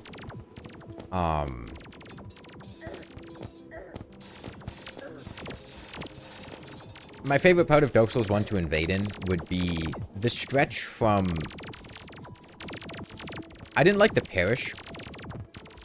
The Parish was too early, because usually if you tried to invade in the Parish, the host just wouldn't be able to actually fight you. You'd basically be walking around to a kindergarten and curb stomping a bunch of 5-year-olds that couldn't deal damage to you. But once you get to the Depths, Blighttown, and Orlando, you're looking at players that have, like, +5, +10 weapons, and they could actually, like, combat. And so it wasn't just, like, completely decimating people who couldn't fight back. You could also predict the level that they would be at when they would be in that area. When you are... You can just rephrase it to, I don't think I ever had fun in Elden Ring, you don't need the PvP part. I mean, Elden Ring had some fun parts. Dance Pad Elden Ring was fun. if you ignore the back half of the game. I enjoyed everything up until Fire Giant. After that, I kind of hated the game. Well, hate's a strong word.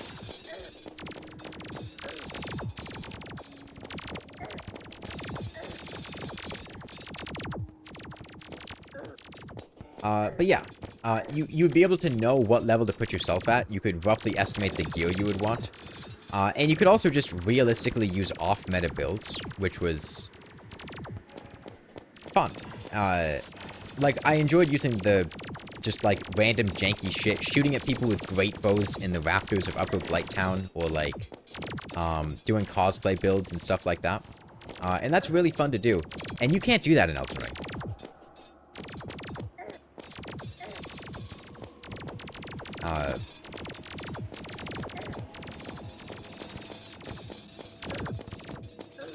The OK list page on the wiki recommends a ruthless modifier on pre-hard mode enemies and godly during hard mode, even though you can't get the OK list during pre-hard mode. I mean, the wiki pages have some weirdness here and there.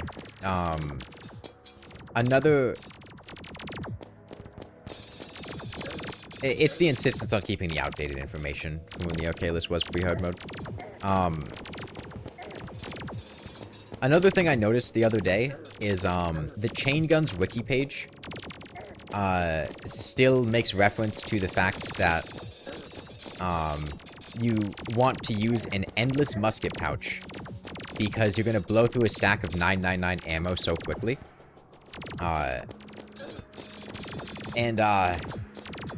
Ammo stacks to 9999 now. Please don't use an endless musket pouch. Like, the chain gun does burn through ammo. And, like, the endless musket pouch isn't bad, but you can also carry around 40,000 bullets. And it takes you quite a while to burn through a full stack.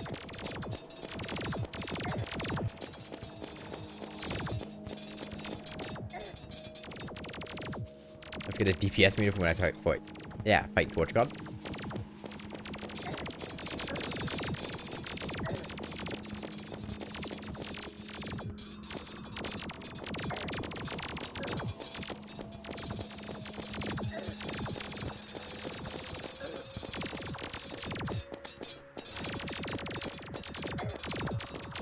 Why not hold left click with the flare gun instead of shooting sometimes? There's a projectile cap in-game.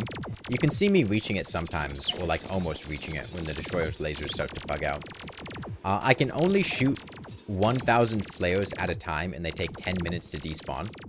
And the flare gun shoots, I think, about 2 flares per second, roughly. If you're just shooting non-stop, you're going to reach the projectile cap in about 5 minutes or 6 minutes, and then you're going to have like 4 minutes where you can't shoot at all. So I don't want to shoot enough to cause that to happen.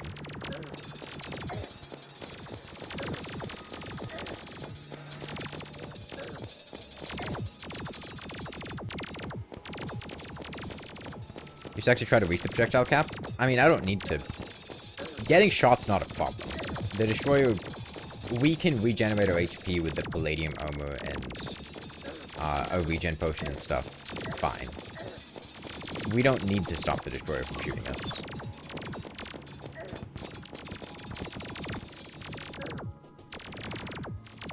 They're updating Elden Ring so you can move summoning pools individually. Okay, that sounds nice. That was one of the things I hated about trying to be a summon, is just getting summoned to a random shit location that you don't want to be in. I remember trying to do summons around, I forget if it was Stormvale Castle or the Academy of Rhea Lucaria. But I would just keep getting summoned to some random shit dungeon with a Bloodhound Knight in it. And just I had to do that fight like 30 or 40 times. And half the time the host would just like get insta-killed by the Bloodhound because they haven't leveled Vigor at all.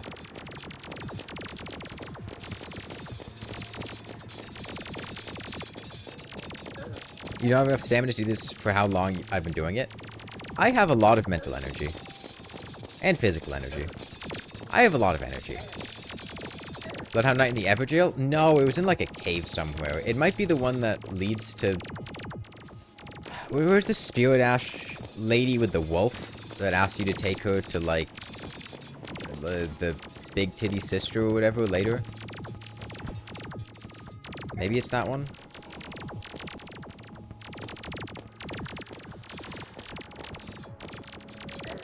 I don't remember. It was a while ago.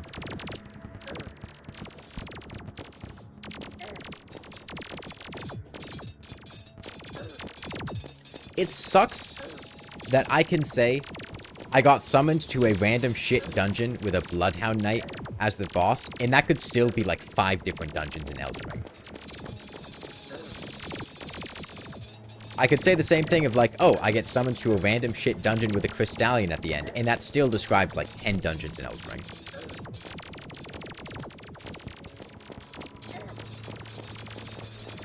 Can bean aids be used for the destroyer? The wiki recommends bean aids for the destroyer. Are you serious? Where is this recommendation?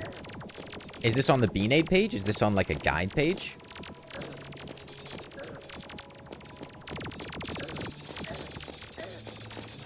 Random shit dungeon with an electric cat statue. Oh god.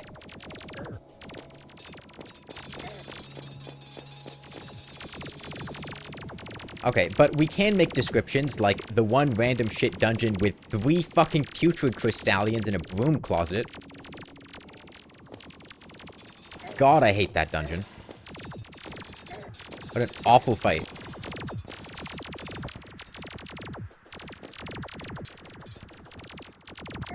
I mean, I could maybe see that working on Classic, but that's pretty bad advice for Expert.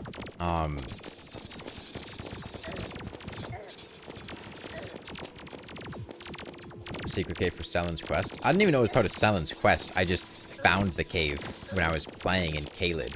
And god, that place sucks.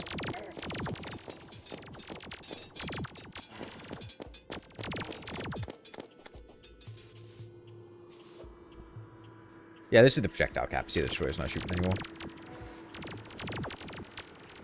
Oh god, ulcerated tree spirits, yeah. Elden Ring has a lot of potential worst enemies in the game.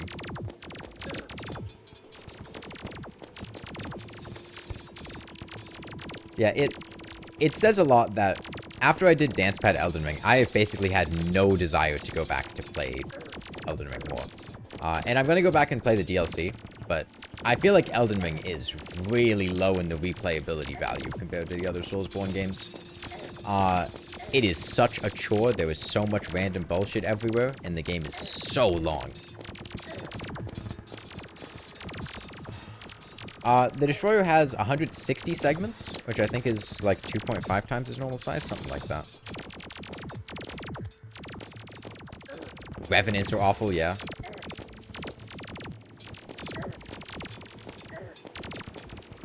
Thought the dungeons were kind of cool at first. The dungeons are cool when you are under the impression that the dungeons are different. As soon as you realize that, like, all of the dungeons are the same and they reuse the same, like, 5 or 6 bosses for all of them, and just add in, like, a second boss on top of it. Oh, you like your electric lightning cat? Here are 2 electric lightning cats. Oh, you like your, Crystallion? Here's 1 Crystallion. Here's a different Crystallion, but he's got a disc. Here's a different Crystallion, and he's got a spear. Here's 2 different Crystallions. Here's 3 Crystallions. Here's 3 Crystallions, but they're putrid and inflict scarlet rot on you.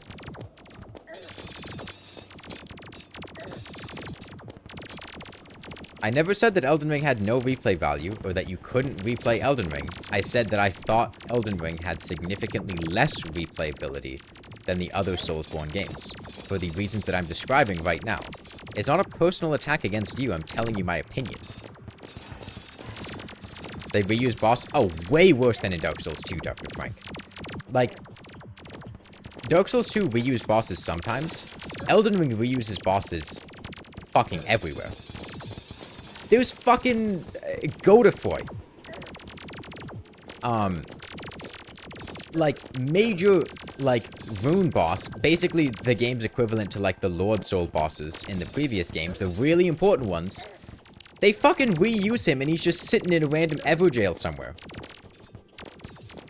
Like, what is that shit?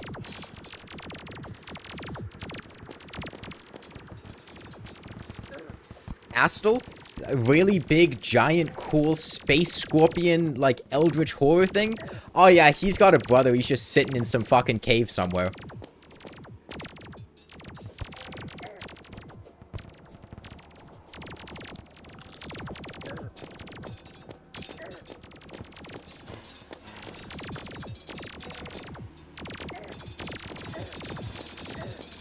I don't know what's up. Astro got reused. And even, like, the major bosses, like Morgott makes sense. Morgott is cool, because you kind of fight different versions of him. And it makes sense for him to be following you and trying to stop you, whatever. And then you've got just, like, Moog sitting in a sewer, but it's a much easier version of Moog, and, like, it kind of feels lazy. And then you've got Godric. Is it Godric? I don't remember the G names. The one in Lanedell. The one that's one of the final bosses in the Gauntlet of Final Bosses. And then there's just like a golden version of him that's just sitting in the room where you later fight Gideon for some reason. And it's just like a much easier version of the fight. Like, what is up with those bosses? Those are just like... I guess they're just like teasers, but it doesn't even like make much sense for them to be there.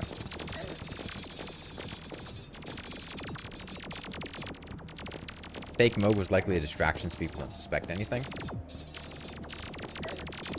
I mean, like, I can understand the lore reasons for things, but at a certain point, it kind of feels like, okay, here's a really cool and fun late game boss.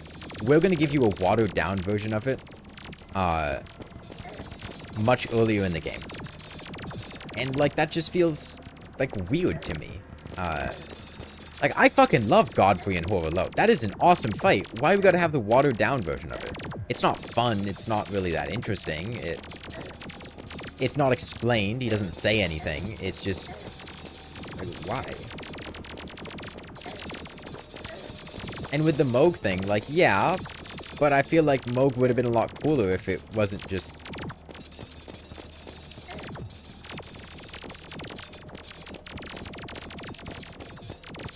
like, if we found a watered-down version of Melania, just sitting in some random room in Caelid, that didn't have her second phase or waterfowl dance, that's basically what it would be like. Instead of the putrid Crystallians sitting in the back of the thing for Selen's quest, it's just a watered-down version of Melania.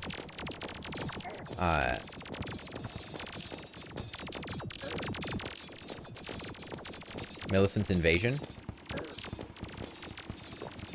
Yeah, kinda.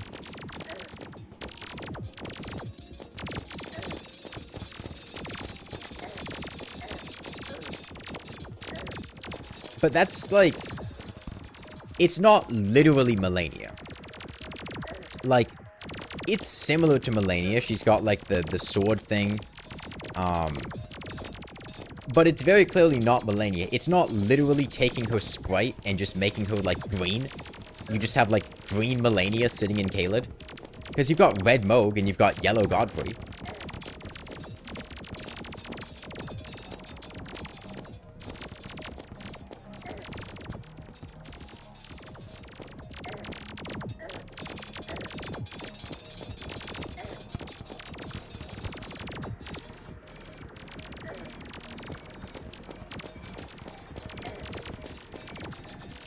I mean, the Medusa head, the Destroyer is the one boss where the Medusa head is kind of usable, but it's still not very good. It has limited AoE, you have to be close for it. If there was any boss you were going to use the Medusa head against, the Destroyer would be it. That's how annoying Fire Giant is. I don't like Fire Giant at all. Yeah, it was really annoying.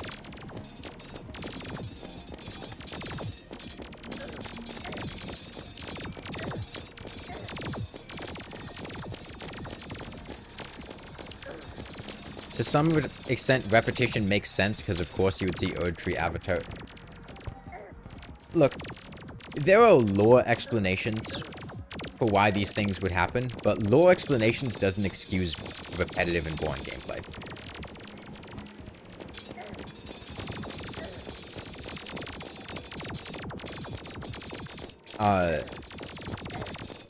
I've said this a few times, but Elden Ring Elden Ring kind of has the same problem as Subnautica, where the game would have been significantly better if they reined themselves in and made less content.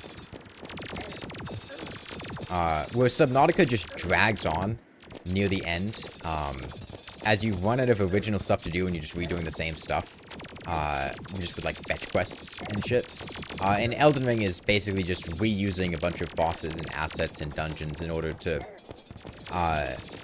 make the game feel really large and expansive.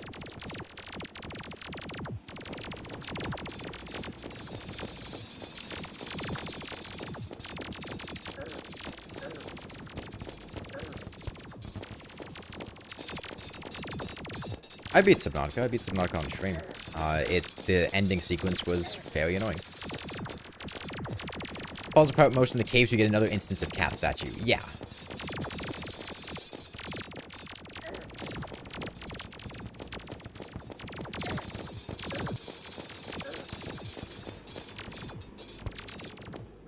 And I think all of the unique bosses would have been a lot cooler if I didn't see a watered-down version of them earlier in the game.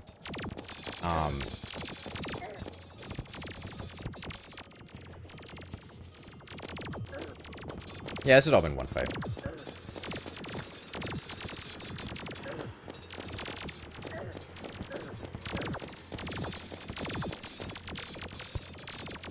How about the duo fights? Valiant Gargoyles, Godskin duo?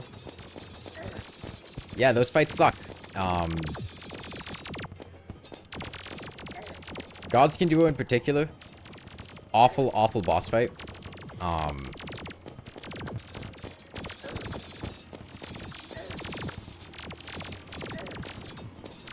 Some of the duo boss fights are okay. Godskin duo is not.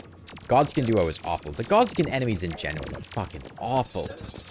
God, why do you have, like, a cool, unique-looking boss, and then you just throw them all over the place as mini-bosses, and then as a required late-game boss, throw two of them at you at once? And, like, the design of it is so awful. Because, like, Godskin duo, right, you've got... It's a shared health bar that you deplete individual instances of, and you have to kill, like, 4 of the Godskin duo before the fight actually ends. Like, why? Why not just give each of them twice as much HP to begin with? Why have... Oh, yo, Sheer Ice Storm's coming. I love Sheer Ice Storm. Why do that? Yeah, Crucible Knights are fun. I like Crucible Knights.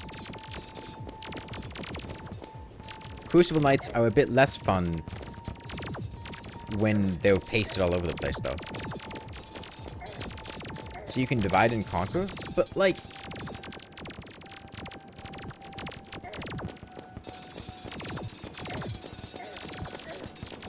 I don't know who looked at fucking Throne Watcher and Defender and went, how can we make this boss fight worse? Because that's what Godskin Duo is.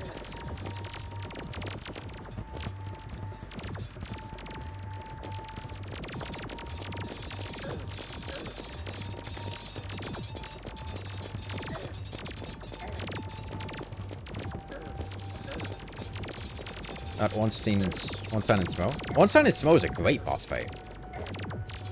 The two actually, like...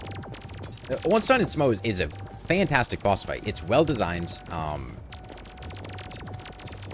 The two are unique and play off of each other. They have weaknesses. You can get in there and deal damage. They're not obscenely tanky, and when you kill one, they stay dead and activates the second phase of the fight. Ornstein and Smo is a great duo fight. Yeah, it would be like if Ornstein and Smo was... Instead of being Ornstein and Smo, it was a Demon Fire Sage and...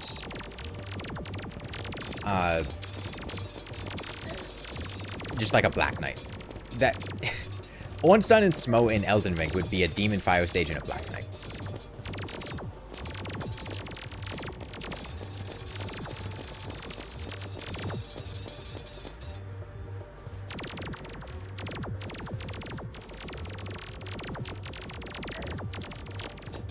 Yeah, also, Godskin Noble is so fucking annoying with his roly-poly bullshit.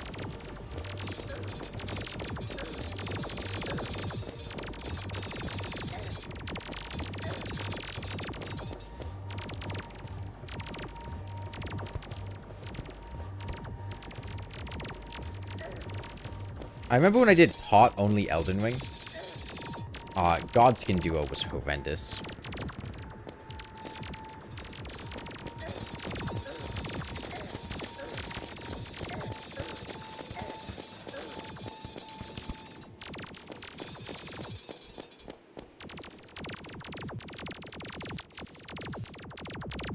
Enough sleep pots in a pot-only playthrough. I had sleep pots. I don't think you understand the difficult part of Godskin Duo if you think sleep pots were the issue. The issue is you can't craft mid-fight. You can only have the pots that you bring with you to the fight.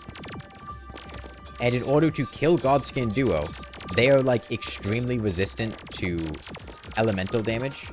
You basically just have to use status effects, bleed, and rot, and let those deplete.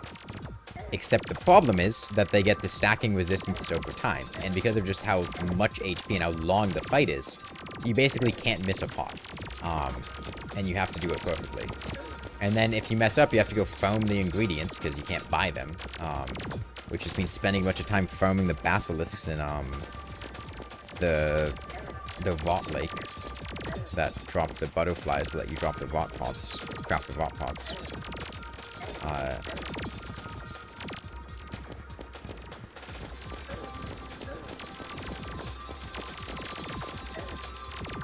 Pretty abysmal experience.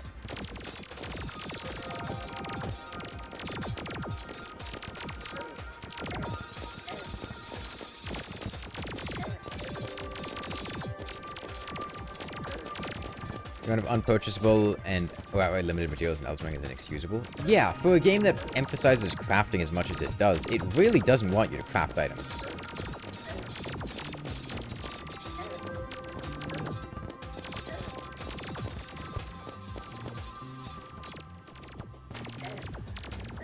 Like, it's a cool idea to go, oh,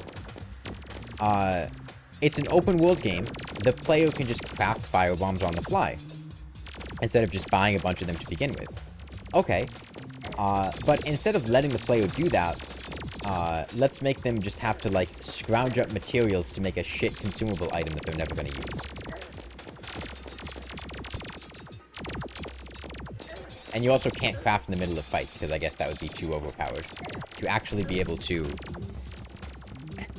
do something useful with crafting.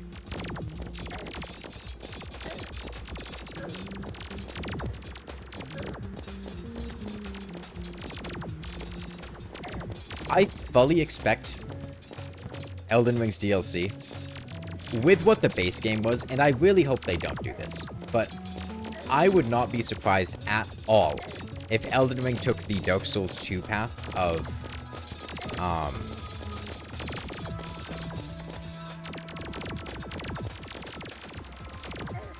just reusing a boss from the base game in the DLC. Like, oh, okay. You guys liked Electric Cat Statue and Fire Cat Statue. Here's Miracle Cat Statue.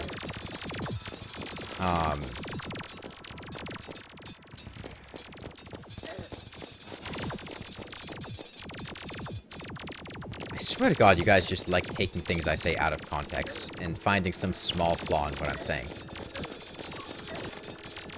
Look, good morning. I've beaten the game using only pots. I know that pots are potent, but I'm telling you that your average player is not going around crafting pots all the time and engaging with the crafting system. You're, like, specifically speccing into it, and even then, it's still kind of meh, from what I remember. Like, just because I say something doesn't make it a personal attack on you if you use pots.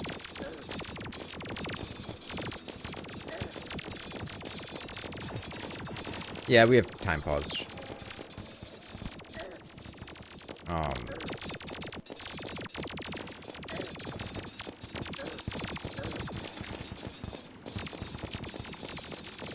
Okay, last 10,000.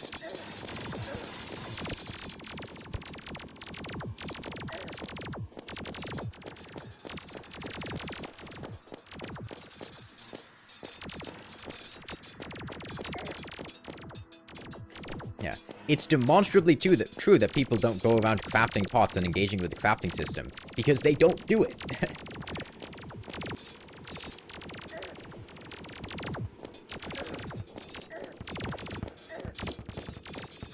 The crafting system just isn't well designed, and the craftable consumable items are not good.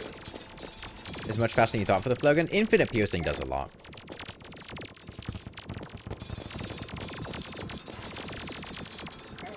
So, like, every boss can be beaten in sub 30 minutes. I mean, we've been fighting the Destroyer for like 2 hours. 2.5 hours. Maybe 3 hours. So, also, Skeletron already took like an hour. And Deerclops also took like an hour. You never once saw a co-op host throw a pot to use a consumable out of probably 150 boss assists based on the boomerangs you've accumulated? Yeah, like, it's... You can say all you want about pots being good in the right hands, but the fact is, people's hands don't touch those pots. They don't use them. Not to mention that just to use pots in the first place, you gotta go around and collect all the random bullshit pot pickups just to be able to craft pots in the first place. Because you're limited to, like, 2 pots at first. Like, yeah, nobody's gonna be crafting pots when you can't craft mid-fight and you can bring, like, 1 or 2 pots into the fight. Oh, you want to have upgraded fire pots? You want to, you know, bring a fire pot that's not just like the shit regular fire pot? Okay, go farm a bunch of boars in a plane in order to make the fang, in order to get the fang, in order to craft the upgraded pot. You can't just buy them. That's why nobody uses pots. You want to use rot pots? You want to inflict useful status ailments? Okay, have fun go farming random basilisks in the middle of nowhere that have a very low drop rate for the item you need. You guys liked farming for the 100% achievements in Dark Souls 2 and 3 in order to get the super rare drops to rank up the covenants? It's like that. And it got to the point, I remember by the end of Elden Ring, I still haven't even fought every boss in Elden Ring. Because I just completely lost interest in more bosses by the end of the game. Because it was just so tiring. There was so much stuff and so much of it was bloat. Like there's that one dragon boss at the end of that lady's quest.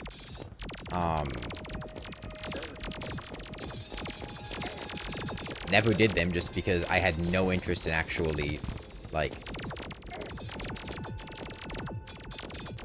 You're just dead inside by the time we get there. Hey, Drayson. You found your channel yesterday from the Deerclops video and you're already binging the videos? Thank you. 165 Is that how many bosses there are in Elden Ring? 165? God. And it sucks because, like, in the other Soulsborne games, I want to go fight the boss. You put me in fucking Sekiro, I would, like, gladly go fight almost every boss in Sekiro. Because they're fun to fight. And they feel, like, engaging and exciting. Whereas with the Elden Ring bosses, I was just like, okay, what bullshit is this boss gonna do? And how many times do I have to sit here and die before I can just learn the specific way to dodge the combo?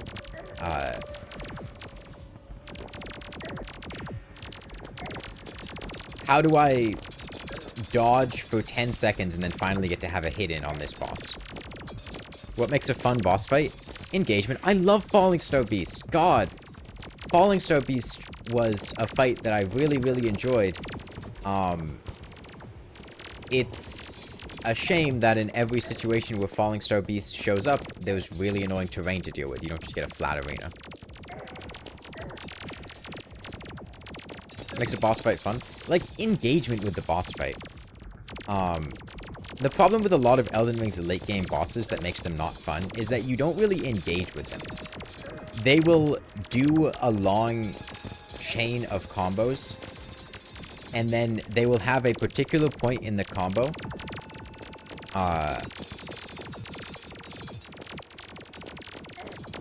where... No, I genuinely like Falling Star Beast. It's one of the bosses I really enjoyed in Elden Ring. Like, it's dodging the boss for like 5 or 6 seconds and then eventually getting like one small opportunity to attack once. Malenia in particular is awful for this. And if you try to attack during a different part of the combo, you try to react. I know you can parry Malenia. And it's not completely true here. So before you start acting like this is a personal attack on you for saying this, in a game like Sekiro, you're like constantly engaging with what's going on, and the boss does something, you counter it. You play back against what they're doing, and it's like a battle between the two of you. Whereas in Elden Ring, it's mostly the boss does bullshit, you spend 5 or 6 seconds dodging that bullshit, they have a small opening to hit them once, and then they go back to doing their bullshit. If you mess up at any point, if you try to attack them during the wrong point, they'll fucking input read you. Elden Ring has so much, input reading. You try to heal at the wrong time, you get input read. You try to attack at the wrong time, you get input read and countered. The Bloodhound Knights are awful for that.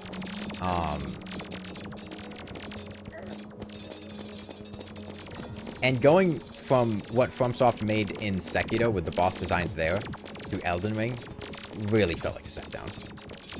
Boss gets to have fun with all the cool looking combos and you just have to sit there. Yeah.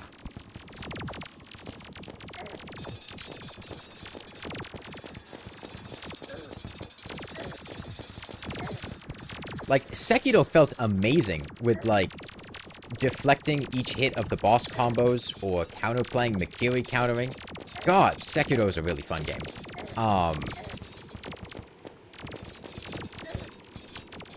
And Elden Ring's bosses just did not elicit similar feelings. And the problem is, unlike previous Souls games, where the boss fights in previous Souls games were a lot less, the boss has a really long combo you need to dodge, and then you get an opening. You know, there would be openings, you could make your own openings. They just felt a lot less bullshit than in Elden Ring.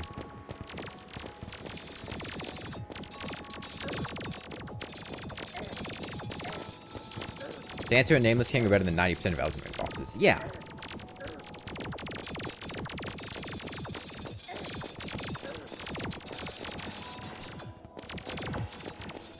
Take the big flashy combos from Sekiro bosses and put them in Elden Ring, but didn't interact with them.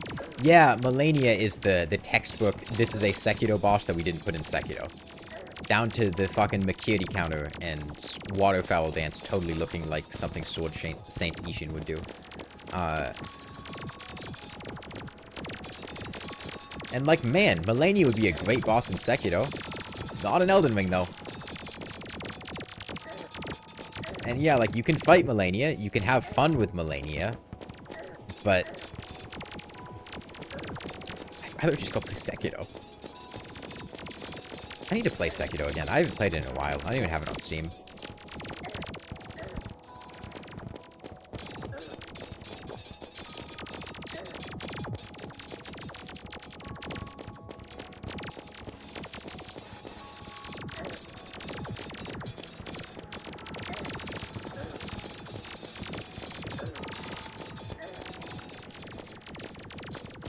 Yeah, I could stream Sekiro. I've considered doing Sekiro on a dance pad. I don't know if that would really work, though, especially the late game bosses. God. Actually, I don't think I ever actually finished Sekiro, now that I think of it.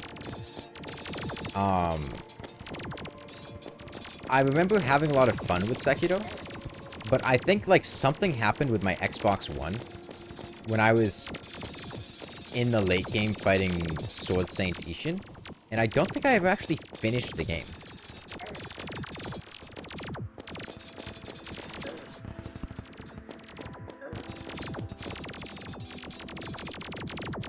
Probably go do that at some point.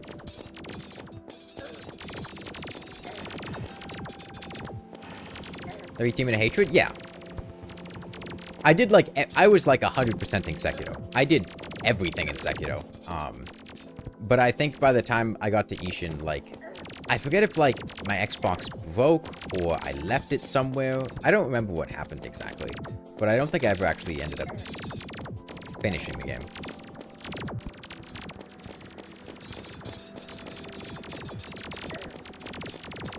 Yeah, I was like doing all the NPC quest lines, running back through areas to find where the NPC moved to.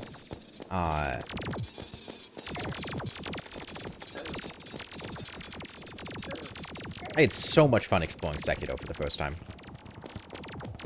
Just engaging with the world and finding everything.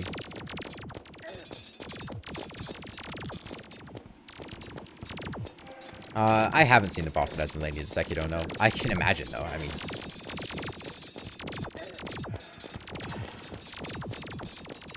Okay. Down to triple digits.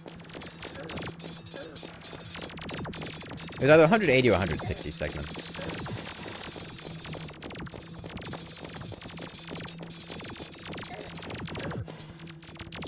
Yeah, no, Genichiro was definitely for me like the point where I had to learn to engage with Sekiro's combat. Before Genichiro, I was very much so treating Sekiro like a Souls game. And Genichiro is the point where you very much so need to stop treating Sekiro like a Souls game. You're not dodging, you're deflecting, and you're like dancing with bosses. And it took me a long time to beat Genichiro as a result of that. But I remember having a blast with it when it finally worked out.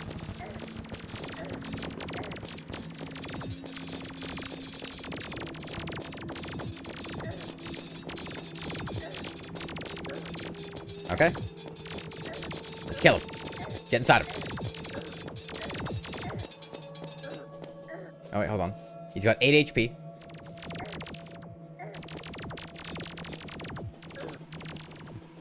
One. Okay, he's dead.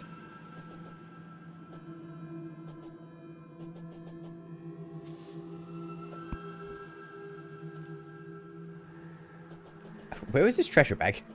Oh, it's over here. Yeah, I was planning on doing the other mechs today, but I'm kind of tired, and I kind of want to eat food. So I think I'm gonna save the other mechs for tomorrow. Average DPS was 72.7. Hey, it's not as low as we got during Lawnmower Only. Lawnmower Only, we were at like 3 HP when we killed the Destroyer. Okay. I gotta go turn on my HVAC. It's fucking hot in here. Yeah, tomorrow should do the other mechs. But for now, bye everyone.